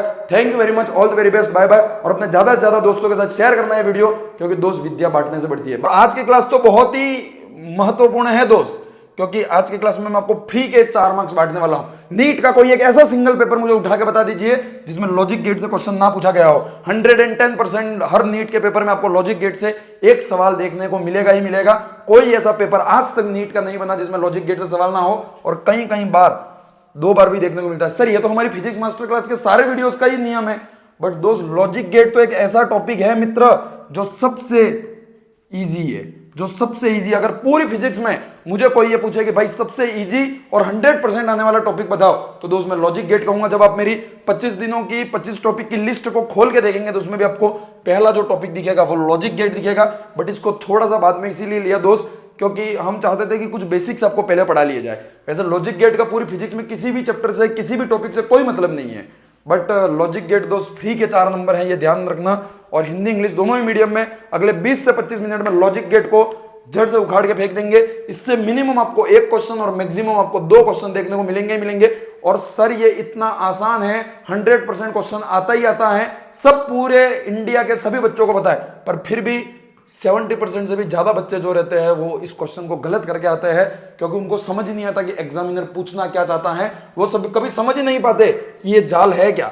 बट दोस्त मैं शर्त लगा सकता हूं आपसे, अगले 20 से 25 मिनट आपका ध्यान केवल इस क्लास में रह गया, मैं गारंटी दे रहा हूं लॉजिक गेट का कोई सवाल आपका कभी गलत नहीं होगा। मैंने जीवन में एक ही बार लॉजिक गेट पढ़ा है, उसके बाद से लेकर आज दिन तक लॉजिक गेट का कोई सवाल कभी गलत नहीं हुआ है, चाहे कितना भी मुश्किल, इसमें मुश्किल कुछ आ ही नहीं सकता है। एक ही नियम है, वो नियम आपको आ गया, कभी आपका लॉजिक गेट का कोई सवाल गलत नहीं होगा। और वो जो नियम, वो जो सूत्र, वो जो एक क्या कह सकते हैं जड़ी बूटी मेरे पास है, वो मैं आज की इस वीडियो में आपको देके जाऊंगा। साथ ही इसके पीवाईक्यू भी हम सॉल्व करेंगे मित्र, पिछले 5 साल में नीट में जितना है। और मैं बता रहा हूं दोस्त, आप चुटकी, मतलब मैं बता रहा हूं, मैं जब तक यहाँ सॉल्व करूंगा उससे पहले आप ऑप्शन टिक कर देंगे। इस 20 से 25 मिनट की क्लास को देखने के बाद मैं हमेशा कहता हूं क्लास देखना, नोट्स रिवाइज करना, प्रैक्टिस शीट को करना, फिर पीवाईक्यू करना। मैं कहूंगा इस क्लास को देखने के जस्ट बाद हम पीवाईक्यू साथ में सॉल्व करेंगे, आप खट खट से आंसर टिक करेंगे। इतनी आसान सी क्लास होगी लॉजिक गेट की। तो बिना किसी देरी के वीडियो को शुरू करते हैं मित्र। उससे पहले बता दें हम हमारा ओवरव्यू, चैप्टर का तो बताएंगे, बट 2023 में मित्र फिजिक्स में नीट में 165 मार्क्स और जेई मेंस में 99.6 परसेंटाइल आपके बड़े भ्राताश्री ने स्कोर किया है। और अब बारी तुम्हारी है, वही ज्ञान आज आपको देने के लिए आए हैं। ओवरव्यू क्या क्या पढ़ेंगे sir, analog and digital signals क्या होता है, लॉजिक गेट। भाई हिंदी मीडियम वाले ये मत बोलना कि सर अब हिंदी में पढ़ाओ, लॉजिक गेट की कोई हिंदी नहीं है। लॉजिक गेट एक डिजिटल फिजिक्स, मॉडर्न फिजिक्स का एक टॉपिक है जिसकी कोई हिंदी होती ही नहीं है। जो समझाने की चीज रहेगी वो मैं हिंदी में समझाऊंगा, बट ये नॉट गेट को नॉट ही कहते हैं, NOT ऐसा हिंदी में लिख के नहीं ला सकता मित्र में। And gate, or gate, rule of Boolean algebra and De Morgan theorem, ठीक है, नैंड गेट, नॉर गेट, और साथ में लास्ट में हम पीवाईक्यू भी करेंगे। दो अलग से स्पेसिफिक हमारे पास गेट्स हैं, XOR एंड NXOR, उनको भी अपन पढ़ेंगे।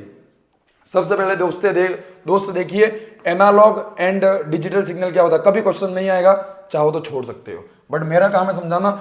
अगर अपन बात करें तो एक बात समझना, logic gates are integral part of digital electronics. मतलब मॉडर्न फिजिक्स में जो डिजिटल सिग्नल्स होते हैं उनको बताने का तरीका ही क्या है दोस्त, लॉजिक गेट्स है, ठीक है। अब समझना, अपन जो नॉर्मल फिजिक्स पढ़ते हैं उसमें किसी भी सिग्नल को, ये देखो +12 वोल्ट, -6 वोल्ट, इस तरीके से नॉर्मल ग्राफ बना के बताते हैं। बट जब हम डिजिटल सिग्नल्स की बात करते हैं तो वहां आपके पास दो ही ऑप्शन होते हैं मित्र। क्या दो ऑप्शन होते हैं, या तो हाई आउटपुट या लो आउटपुट। अगर हाई है तो उसको 1 लिखिए, लो है तो उसको 0 लिखिए। अगर लाइन ऐसी ऊपर है मतलब वो 1 है, लाइन अगर ऐसी नीचे है मतलब वो 0 है। कभी भी ये वैल्यू नहीं देखी जाएंगी, केवल ऊपर मतलब 1, नीचे मतलब 0। तो दो ही आउटपुट पॉसिबल होते हैं लॉजिक गेट के केस में, पहला +1, दूसरा 0। तो ये -1 होगा सर, नहीं होगा। ये दो ही आउटपुट होंगे, आपको देखने को मिलेंगे, ठीक है। एनालॉग में आपको बहुत सारे देखने को मिल सकते हैं। क्या होता है दोस्त logic gates, electrical circuit using logical relation between input and output voltage. मतलब हमने करंट इलेक्ट्रिसिटी में पढ़ा इनपुट वोल्टेज क्या होता है, आउटपुट वोल्टेज क्या होता है। अगर आप यहां इतना इनपुट वोल्टेज देंगे तो बाहर कितना निकलेगा। बहुत सारे तरीके होते हैं दोस्त, बट लॉजिक गेट के अंदर दो ही तरीके होते हैं। अगर आप इनपुट या तो 0 दे सकते हैं या 1 दे सकते हैं, और आउटपुट भी या तो 0 निकलेगा या 1 निकलेगा। डिपेंड करेगा कि इसके बीच में कौन सा गेट है। तो उन्हीं डिफरेंट टाइप के गेट को हम पढ़ने वाले हैं, जिसके अंदर not gate, and gate, or gate, nand gate, nor gate, और दो कुछ अलग प्रकार के भी हो सकते हैं। थ्योरेटिकल का भी पूछा जा सकता है क्वेश्चन, बेसिक गेट्स के अंदर कौन से आते थे, ये 3, यूनिवर्सल गेट्स के अंदर कौन से आते थे, ये 2 आते हैं। ध्यान रखिएगा दोस्त, समझिएगा मित्र। लॉजिक गेट का सीधा सा फंडा मैं आपको समझाऊं तो एक गेट होता है, बीच में एक डिवाइस होता है, उन्हीं को हम बारी बारी से एक एक सभी डिवाइसों को पढ़ेंगे। और दो ही ऑप्शन होते हैं, 0 और 1। अगर आपका इनपुट 0 है तो आउटपुट भी 0 होगा या 1 होगा, या फिर आपका इनपुट 1 है तो आउटपुट भी 0 होगा या 1 होगा। यही पढ़ा जाता है लॉजिक गेट के केस में, हम बारी बारी से देखेंगे, ठीक है मित्र। आगे चलते हैं थोड़ा सा। सबसे पहले हम पढ़ेंगे क्या, नॉट गेट। नॉट गेट क्या होता है, या फिर इसको क्या कहते हैं, इन्वर्जन गेट। देखो नॉट से समझ में आ रहा है, नॉट का मतलब क्या होता है, मैं बिल्कुल ट्रिक से आपको पूरे गेट याद करवा के जाऊंगा। नॉट का मतलब नहीं, मतलब जो होना चाह रहा है वो नहीं होना चाहिए, मतलब कि जो इनपुट आ रहा है वो नहीं आना चाहिए। अगर दूसरी दिशा में मैं बात करूं तो इन्वर्जन गेट कहते हैं। इन्वर्जन गेट का मतलब कि अगर इनपुट जो है उसका जस्ट ऑपोजिट क्या होना चाहिए, आउटपुट होना चाहिए। मतलब अपने पास तो दो ही ऑप्शन है सर। क्या दो ऑप्शन है, समझिएगा मित्र। अपने पास तो दो ही ऑप्शन है, इनपुट में और आउटपुट में, दोनों जगह केवल दो ऑप्शन है। क्या दो ऑप्शन है, यहां या तो 0 होगा या 1 होगा, और यहां भी या तो 0 होगा या 1 होगा। और बीच में अगर मैं नॉट गेट बना दूं, तो नॉट गेट का दूसरा नाम क्या है, इनवर्स। यानी कि अगर यहां 0 है तो यहां क्या आएगा, 1 आएगा। अगर यहां 1 है तो यहां क्या आएगा, 0 आएगा। जस्ट उल्टा काम करता है कौन, नॉट मतलब नाम से ही क्लियर है, जस्ट उल्टा काम करेगा। देखिए समझिएगा, नॉट गेट का निशान कैसा होता है, तो आपको एक ट्राइंगल दिखा हुआ मिलेगा और उसके आगे एक ओ दिखेगा, नॉट, देखो ओ नॉट गेट आपको इस तरह का दिखेगा। ये आपको याद रहना चाहिए, जब भी सर्किट आए और बीच में ऐसा कुछ दिख जाए तो उसको नॉट गेट कहते हैं। और यहां अगर आउटपुट ए है तो यहां ए के ऊपर एक छोटी सी लाइन आ जाएगी दोस्त, और ये उसका जस्ट उल्टा होगा। मतलब देखिएगा, टू इनपुट नॉट गेट, अगर ए इक्वल्स टू 0 है तो ये क्या हो जाएगा, 1 हो जाएगा। अगर ये 1 है तो ये कितना हो जाएगा, 0 हो जाएगा। अगर ट्रूथ टेबल की बात करें तो इसी को क्या कहते हैं हम, ट्रूथ टेबल कहते हैं। हर गेट के लिए आपको एक ये डायग्राम और ये ट्रूथ टेबल दो याद रहनी चाहिए। याद रखने की कोई जरूरत नहीं है, मैं आपको समझा दूंगा हर चीज। देखिए, जो यहां होगा उसका जस्ट उल्टा यहां होगा। तो अगर इनपुट ए इक्वल्स टू 0 है तो output A bar equals to कितना होगा, 1 होगा।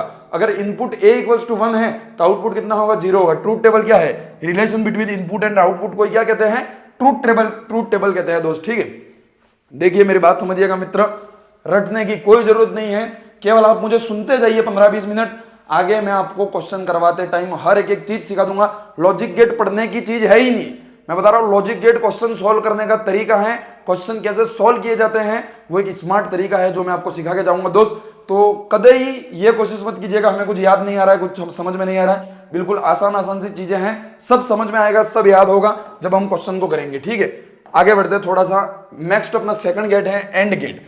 नॉट गेट में जस्ट उल्टा तो होता था, एंड गेट में क्या होता है, आउटपुट अगर हाई है if both input is high, और आउटपुट लो होगा जब both initial input is low.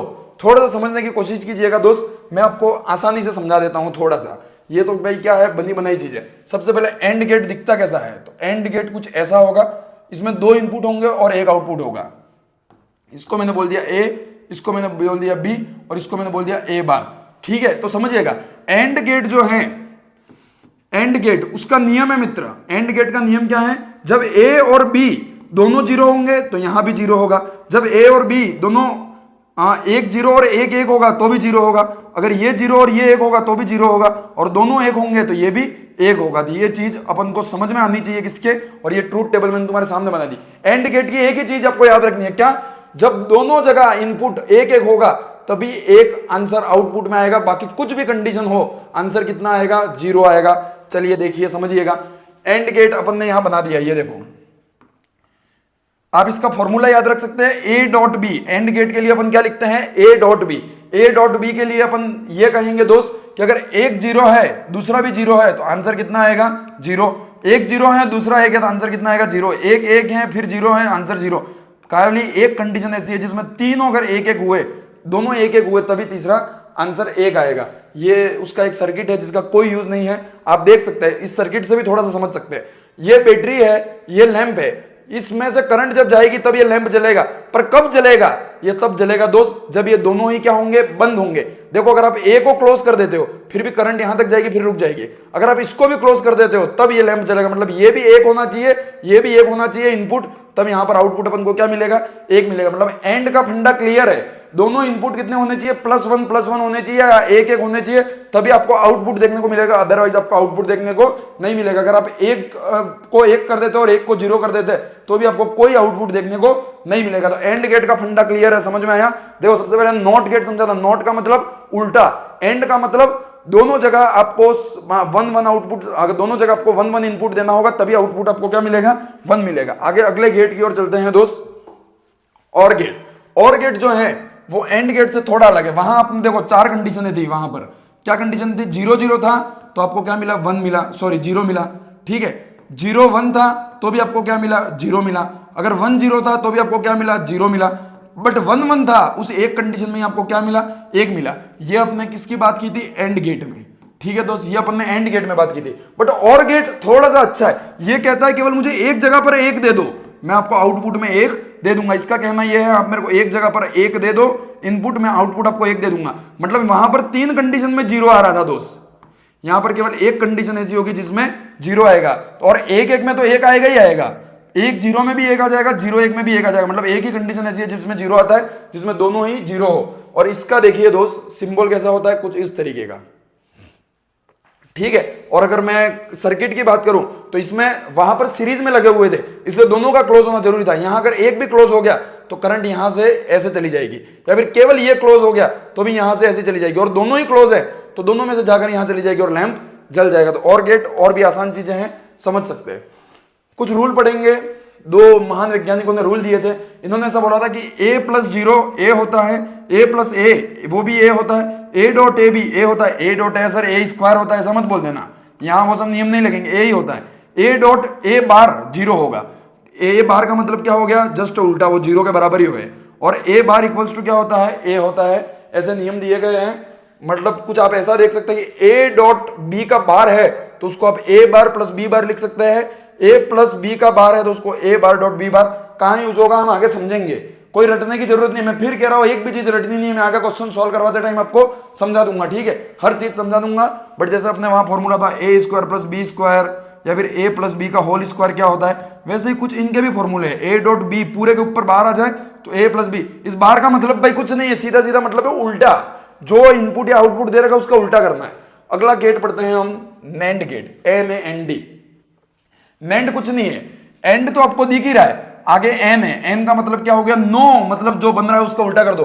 देखिए यही अपना क्या है, एंड गेट है, एंड गेट यही तो था। इसके आगे जब भी एक ऐसा डॉट लगा हुआ आ जाए तो वो कौन सा गेट बन जाएगा, NAND, एंड के आगे एक एंड लगा दिया, मतलब जो आउटपुट आ रहा था उसका जस्ट उल्टा कर दो। देखो एंड गेट में अपन ने क्या बोला था, इनपुट a है और b है, तो आउटपुट क्या आ रहा था, a डॉट b। अब यहां a डॉट b का क्या आ जाएगा, बार आ जाएगा। a डॉट b के बार को अपन क्या लिख सकते हैं, a बार प्लस b बार भी तो लिख सकते हैं, यस सर लिख सकते हैं। तो समझिएगा दोस्त, इसमें क्या होता है, 0 प्लस 0 तो 1 होगा। चलो मैं आपको आसानी से समझाता हूं। देखिए मैं एक ट्रूथ टेबल बना रहा हूं मित्र, नैंड गेट आपको अलग से याद करने की कोई जरूरत नहीं। मैं यहां लिख रहा हूं इनपुट a b, ये दो क्या हो गए अपने इनपुट हो गए। उसके बाद यहां मैं लिख रहा हूं एंड गेट का क्या रिजल्ट होगा, और यहां मैं लिख रहा हूं NAND, नैंड गेट का क्या रिजल्ट होगा। देखिए अगर अपन एंड गेट के लिए देखो, मेरे को इस आदमी से कोई मतलब नहीं, इसको भूल जाओ आप तो मेरे को मेरे साथ साथ ये बताओ, अगर ये 0 हुआ ये भी 0 हुआ तो एंड गेट में क्या आंसर आएगा, 0। ये 0 ये 1 तो भी 0, ये 1 ये 0 तो ये भी 0, अगर ये 1 ये 1 तो ये भी 1।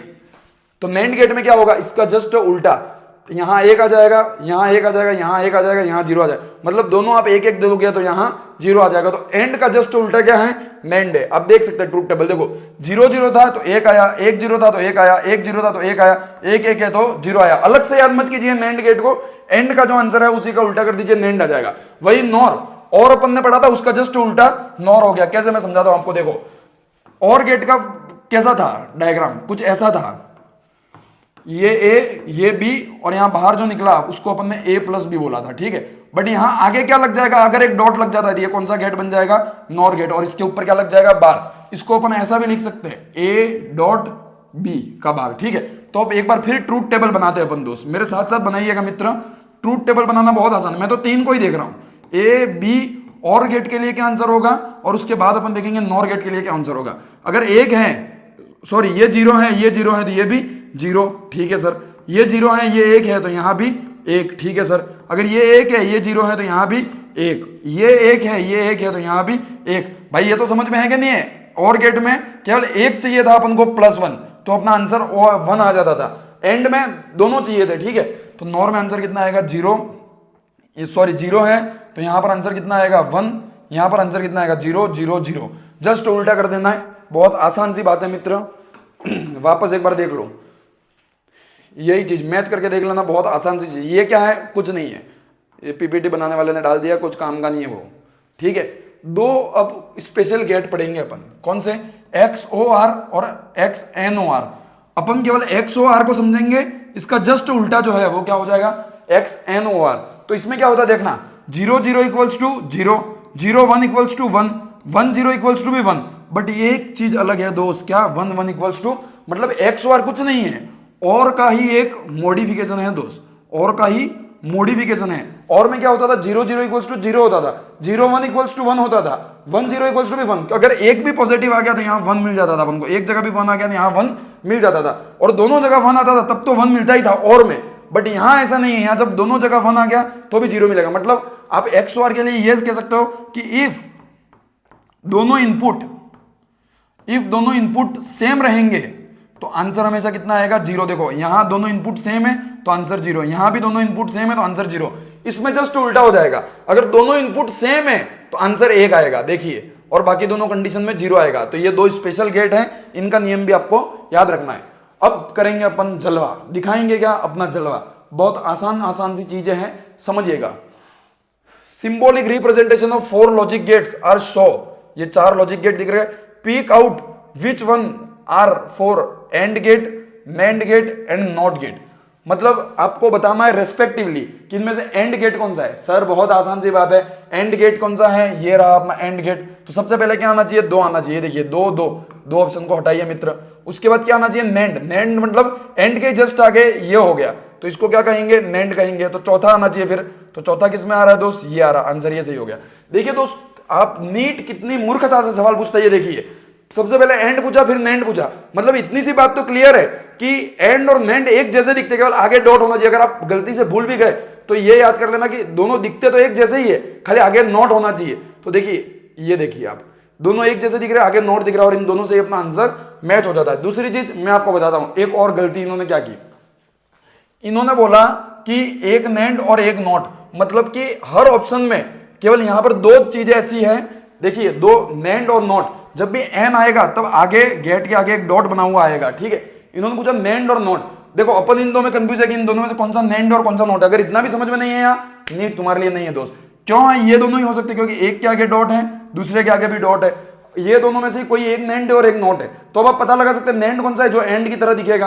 तो इस तरीके से भी कर सकते हो, और फिर भी समझ में नहीं आए तो एक ही ऑप्शन आपको ऐसा देखने को मिलेगा जिसमें ये दोनों साथ में होंगे, अदरवाइज वो ऑप्शन दूसरा ऐसे कोई ऑप्शन है ही नहीं। देखिए कितनी मूर्खता और आसानी से सवाल पूछा जाता है। मैंने क्या ट्रिक समझाई क्वेश्चन सोल्व करने की, समझ में नहीं है कोई बात नहीं, तुमको याद था, तुमने सीधा सीधा कर लिया। इस टाइप के क्वेश्चन नीट के एग्जाम में बहुत देखने को मिलते हैं दोस्त। थोड़ा सा मैं आपके लिए बड़ा कर दूं प्रश्न को, फिर हम समझेंगे कि कैसे होगा ये सवाल। 2 मिनट रुक जाइए, ठीक है। चलो देखिए मित्र, a logic gate circuit has 2 input A and B, output Y, the voltage from A and B Y show. मतलब ये देखो इन्होंने ये 2 तो इनपुट दिए हैं, ठीक है, और ये एक आउटपुट दिया है। अब आपको इन इनपुट आउटपुट को देखकर सबसे पहले क्या बनानी होगी दोस्त, ट्रूथ टेबल बनानी होगी। और वो ट्रूथ टेबल कौन से गेट की ट्रूथ टेबल से मैच हो रही है वो आपको देखना होगा। सर मतलब हमको सभी गेट की ट्रूथ टेबल याद होनी चाहिए? नहीं भाई, याद करने की क्या जरूरत है, ध्यान से समझिएगा मैं इस क्वेश्चन को कैसे करता हूं। सर इनसे ट्रूथ टेबल कैसे बनाएंगे, मैं फिर कह रहा हूं, जो पहले अपन ने लेक्चर की स्टार्टिंग में देखा था, जो नीचे दिख रहा है उसका मतलब क्या है 0, और जो ऊपर दिख रहा है उसका मतलब क्या है 1। तो आपको इस तरीके से इसको डिवाइड कर लेना है अलग अलग पार्ट में, ठीक है, अलग अलग पार्ट में डिवाइड कर लेना है। मैं पूरा आपको एक बार मिटाकर वापस समझाता हूं, ठीक है। अपन ट्रूथ टेबल बना रहे हैं यहां पर दोस्त, ठीक है। ट्रूथ टेबल बनाएंगे, यहां ए लिखूंगा, यहां बी लिखूंगा, यहां वाई लिखूंगा, ठीक है।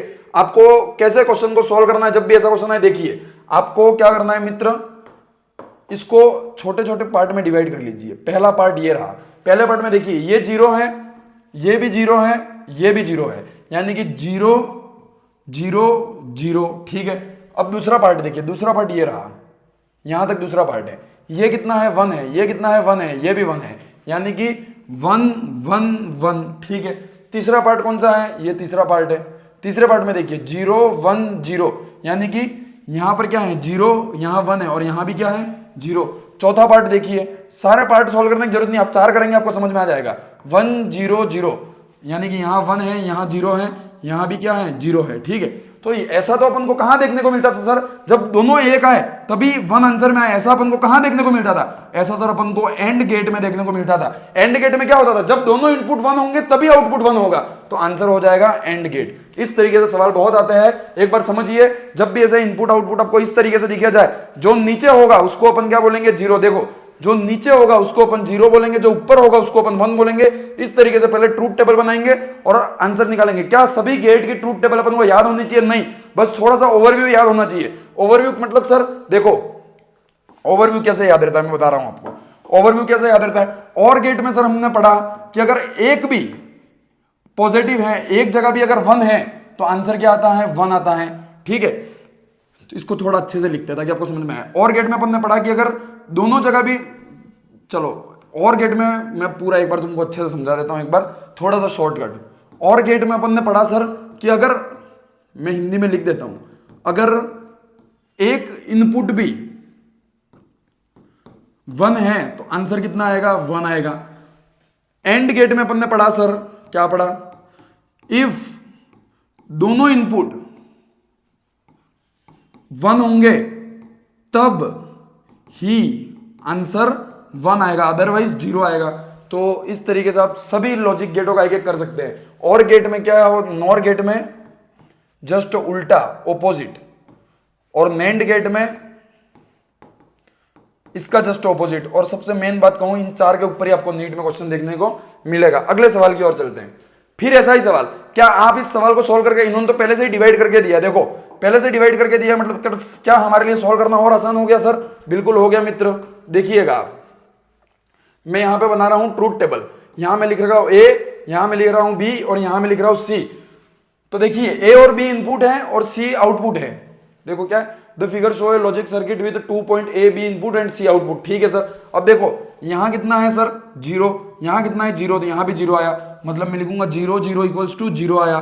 ठीक है सर। दूसरा देखिए आप, यहां कितना है? 1, यहां कितना है? 0, यहां 1 आया, मतलब 0 1 इक्वल्स टू भी कितना आया? 1 आया। तीसरा देखिए मित्र, 1 1 1, मतलब तीसरा भी क्या हो गया? 1 1 1। इससे आगे सवाल सॉल्व करने की जरूरत नहीं है, सीधा सीधा पता पड़ रहा कौन सा गेट है मित्र? और गेट है। कैसे? और गेट में 0 0 इक्वल्स टू 0 आता था, 1 1 इक्वल्स टू भी आता, पर ये तो एंड में भी आता था और में भी आता था सर। बट जब एक ही +1 हो और आंसर अपना 1 आ जाए, तो ऐसा किसमें होता था? केवल और में होता था। एंड में दोनों का 1 होना जरूरी था, आंसर हो जाएगा और गेट। बहुत ही आसान सा सवाल है, बहुत चुटकियों में आप इनको सॉल्व कर सकते हैं। फिर आपको कुछ इस टाइप के सवाल दिखने को मिल जाएंगे। तो इस टाइप के सवाल कैसे सॉल्व करेंगे? देखो एक तो मैंने अभी पहले करवाया वैसा आपको दिख जाएगा, और दूसरा इस टाइप का सवाल दिख जाएगा। To get an output y equals to 1 in a given circuit which of the following input will be correct. मतलब ये बोल रहा है कि अगर आपको इस लॉजिक गेट में आउटपुट 1 चाहिए, तो कौन सा ट्रूथ टेबल जो है वो सही है, ए बी सी डी में से। तो सबसे पहले आपको यह समझना होगा दोस्त, ये कौन सा गेट है। ठीक है, सबसे पहले आपको यह समझना होगा कि ये कौन सा गेट है। एक बार आप सोचकर आंसर मुझे कमेंट बॉक्स में बताइए, फिर मैं आपको सिखाऊंगा कि इस टाइप के क्वेश्चन को कैसे सॉल्व किया जाता है। चलिए तो जानते हैं कि इस टाइप के क्वेश्चन को कैसे सॉल्व किया जाएगा। ठीक है, तो देखना मित्र, यहां क्या बोला है? To get an output y equals to 1 in given circuit which of the following input will be correct. मतलब ये चार ऑप्शन आपको इनपुट के दिए हैं ए बी सी में, बारी बारी से ये चार ऑप्शन आपको रख के देखने पड़ेंगे और देखना पड़ेगा कि कौन सी कंडीशन में y इक्वल्स टू 1 आएगा। तो बहुत आसान सी बात है। देखिए मित्र, यहां मैंने 1 रखा, यहां 0 रखा, यहां भी 0 रखा, तो 1 1 ये कौन सा गेट है मित्र? और गेट है। 1 1 1 0 क्या होता है? यहाँ 1 होता है, यहां से 1 आया इनपुट और यहां से क्या आ गया? 0 आ गया। 0 और 1 एंड गेट में कितना होता है? 0। क्या ये आंसर सही होगा? नहीं। तो देखिए थोड़ा सा दिमाग लगाइए, y में 1 तभी आएगा जब इन दोनों का आंसर कितना है? 1 आए। जब इन दोनों का आंसर 1 आएगा, थोड़ा सा दिमाग लगाइए, एक एक ऑप्शन चेक करने जाएंगे समय निकल जाएगा। ये सबसे बेस्ट ऑप्शन है कि आप एक एक ऑप्शन चेक करें, पर थोड़ा सा समझिए ये कौन सा गेट है? And gate. ठीक है, एंड गेट में 1 आंसर आउटपुट में कब आएगा? जब दोनों जगह इनपुट कितना हो? 1 हो, और यहां भी कितना हो? 1 हो। अब दोनों जगह इनपुट 1 आना चाहिए, मतलब कि C कितना होना चाहिए? C तो पक्का 1 होना चाहिए सर। C 1 किस में दे रखा है? 1 में ही दे रखा है, तो यही आंसर अपना करेक्ट है। देखिए बी आंसर करेक्ट है। बहुत आसान सा सवाल था मित्र, देखिए चुटकियों में सोल्व किया। अब मैं आपको फिर एक बार समझाता हूं मित्र, देखिए नीट वाले कितने आसान सा सवाल देते हैं। आपको अगर y 1 चाहिए और ये एंड गेट है, इसका मतलब ये दोनों कितने होने चाहिए? 1 1 होने चाहिए सर, ये दोनों 1 1 होने चाहिए। अब यहां तो गेट लगा हुआ था, इसको तो सॉल्व करके अपन देखेंगे कि यहां कब 1 आ सकता है, बट यहां केवल सीधा तार है, यानी कि अगर C इक्वल्स टू 1 होगा तभी ये इनपुट कितना होगा? अपना 1 होगा। तो C इक्वल्स टू 1 कौन से ऑप्शन में? केवल इस ऑप्शन में। आप चाहे सॉल्व कर सकते हैं इस ऑप्शन को, एक ही जगह 1 रखिए, यहां पर 0 रखिए, और गेट में अगर 1 भी 1 आ गया तो यहाँ इनपुट कितना आ जाएगा? 1, और यहां 1 रखेंगे तो यहां भी 1 आएगा, आंसर कितना आ जाएगा? 1। ऑप्शन नंबर 2 करेक्ट है। बहुत आसान सा सवाल था मित्र, नीट के एग्जाम में ये सवाल पूछा गया है। इस टाइप के सवाल आपको नीट में जरूर देखने को मिलते हैं। एक और ऐसा ही सवाल अपन करेंगे, थोड़ा सा बड़ा कर लेता हूं मैं लॉजिक गेट को। अब ठीक है, दिख रहा होगा आपको बहुत आसानी से ये लॉजिक गेट। ठीक है, तो देखिए पढ़िए सवाल। The output from nand gate is divided into 2 in parallel and fed to another nand gate, the result gate is. मतलब ये पूछा है आपको कि इस पूरा ये जो गेट बनाया गया है वो कौन से गेट के बराबर है। तो जब भी आपको गेट पूछा जाए तो एक ही तरीका निकालने का, ट्रूथ टेबल बना के देखिए। तो मैं ट्रूथ टेबल बना के देख रहा हूं, इस टाइप के क्वेश्चन को कैसे सॉल्व करेंगे? ट्रूथ टेबल बना के देखिए मित्र, मैंने आपको हर टाइप का क्वेश्चन सिखा दिया है। ट्रूथ टेबल में बना रहा हूं, चलो अपन डायग्राम से ट्रूथ टेबल बनाएंगे, ऐसे मजा नहीं आएगा। या फिर मैं आपको सिखा दूं और आपको होमवर्क में दे दूं दोस्त, मैं आपको सिखा के क्या होमवर्क में दे दूं ये सवाल कि कैसे करेंगे? ऐसा ही करते हैं मित्र, क्योंकि आज का फिर कुछ होमवर्क बचेगा नहीं। आज की पूरी क्लास में आपको कुछ होमवर्क नहीं दिया, मैं आपको सिखा देता हूं, फिर ये सवाल होमवर्क में दे दूंगा। ठीक है, देखिए कैसे करना, आपको बनानी है एक ट्रूथ टेबल। उसमें सबसे पहले ए और बी दोनों जगह 0 0 रख के देखना, सी में कितना आता है वो देखना। चलो करवा ही देते हैं यार, फिर होमवर्क में तुम चिल्लाओगे कि सर एक सवाल आपने नहीं सिखाया, कमेंट आ जाएंगे भर भर के। तो मैं यहाँ बता देता हूँ, ए को, बी को और सी को। देखो a इक्वल्स टू मैंने 0 रखा, b इक्वल्स टू भी 0 रखा, a 0 b 0, एंड गेट का आंसर कितना आना चाहिए 0। बट आगे क्या ये नॉट, सॉरी एक नॉट बना हुआ दिखाई दे रहा है, तो ये नैंड गेट है, तो आंसर यहां कितना आएगा 1। 0 0 इक्वल्स टू आना 0 चाहिए, बट आगे ये डॉट है तो आंसर कितना आएगा 1। 1 अगर गया, यहां भी 1 गया, यहां भी 1 गया, ठीक है। ये कोई नॉट गेट का वो नहीं है, ठीक है, ये तो यूं ही बना रखे हैं। यहां दोनों जगह से 1 1 गया, तो यहां भी आंसर कितना आना चाहिए, एंड गेट में 1 आना चाहिए, बट आगे ये नॉट बना हुआ, आंसर कितना आएगा 0, यानी कि 0 0 इक्वल्स टू 0, ठीक है। अब देखना नेक्स्ट मैं कह रहा हूं यहां 1 यहां 0, ठीक है, यहां 1 यहां 0, तो देखिए यहां 1 यहां 0 मतलब यहां कितना आएगा, एंड गेट में तो 0 आता है, बट आगे नॉट लगा हुआ है तो 1 आ जाएगा, तो यहां भी 1 यहां भी 1, 1 1 इक्वल्स टू 1 आना चाहिए, बट आगे नॉट लगा हुआ तो कितना आएगा 0, तो 1 0 इक्वल्स टू भी कितना हो गया 0, ठीक है। नेक्स्ट देखना, अब दोनों जगह में एक एक रख के देख लेता हूं, ठीक है, यहां भी एक रख लिया और यहां भी एक रख लिया, तो यहां आंसर 1 आना चाहिए, बट कितना आएगा 0, क्योंकि आगे एंड गेट है, सॉरी नैंड गेट है, ठीक है। अब 0 यहां भी गया, 0 यहां भी गया, ठीक है, तो आंसर कितना आना चाहिए 0, बट आएगा कितना 1, तो 1 1 इक्वल्स टू भी 1। कौन सा गेट दिख रहा है, 0 0 इक्वल्स टू 0, ये और में भी दिखता है, 1 1 इक्वल्स टू 1 भी दिखता है, बट अगर एक भी पॉजिटिव आ जाए, +1 आ जाए और 0 दिया तो भी 0 ही दिखे, तो ऐसे गेट को अपन क्या कहते हैं, एंड गेट कहते हैं। आज की सभा यहीं खत्म होती है। Thank you very much. Her type का सवाल आपको लॉजिक गेट का सिखा दिया, किसी भी टाइप का सवाल आए तो आप अब नीट के एग्जाम में सॉल्व कर सकते हैं। फिर भी कोई डाउट बचा हो तो कमेंट बॉक्स में हमें जरूर बताइएगा। बहुत मेहनत से दोस्त ये लेक्चर, ये पीपीटी सब बनते हैं, तो प्लीज शो योर सपोर्ट, ज्यादा से ज्यादा अपने मित्रों के साथ शेयर कीजिए और सपोर्ट दिखाइए। Thank you very much, all the very best, bye bye.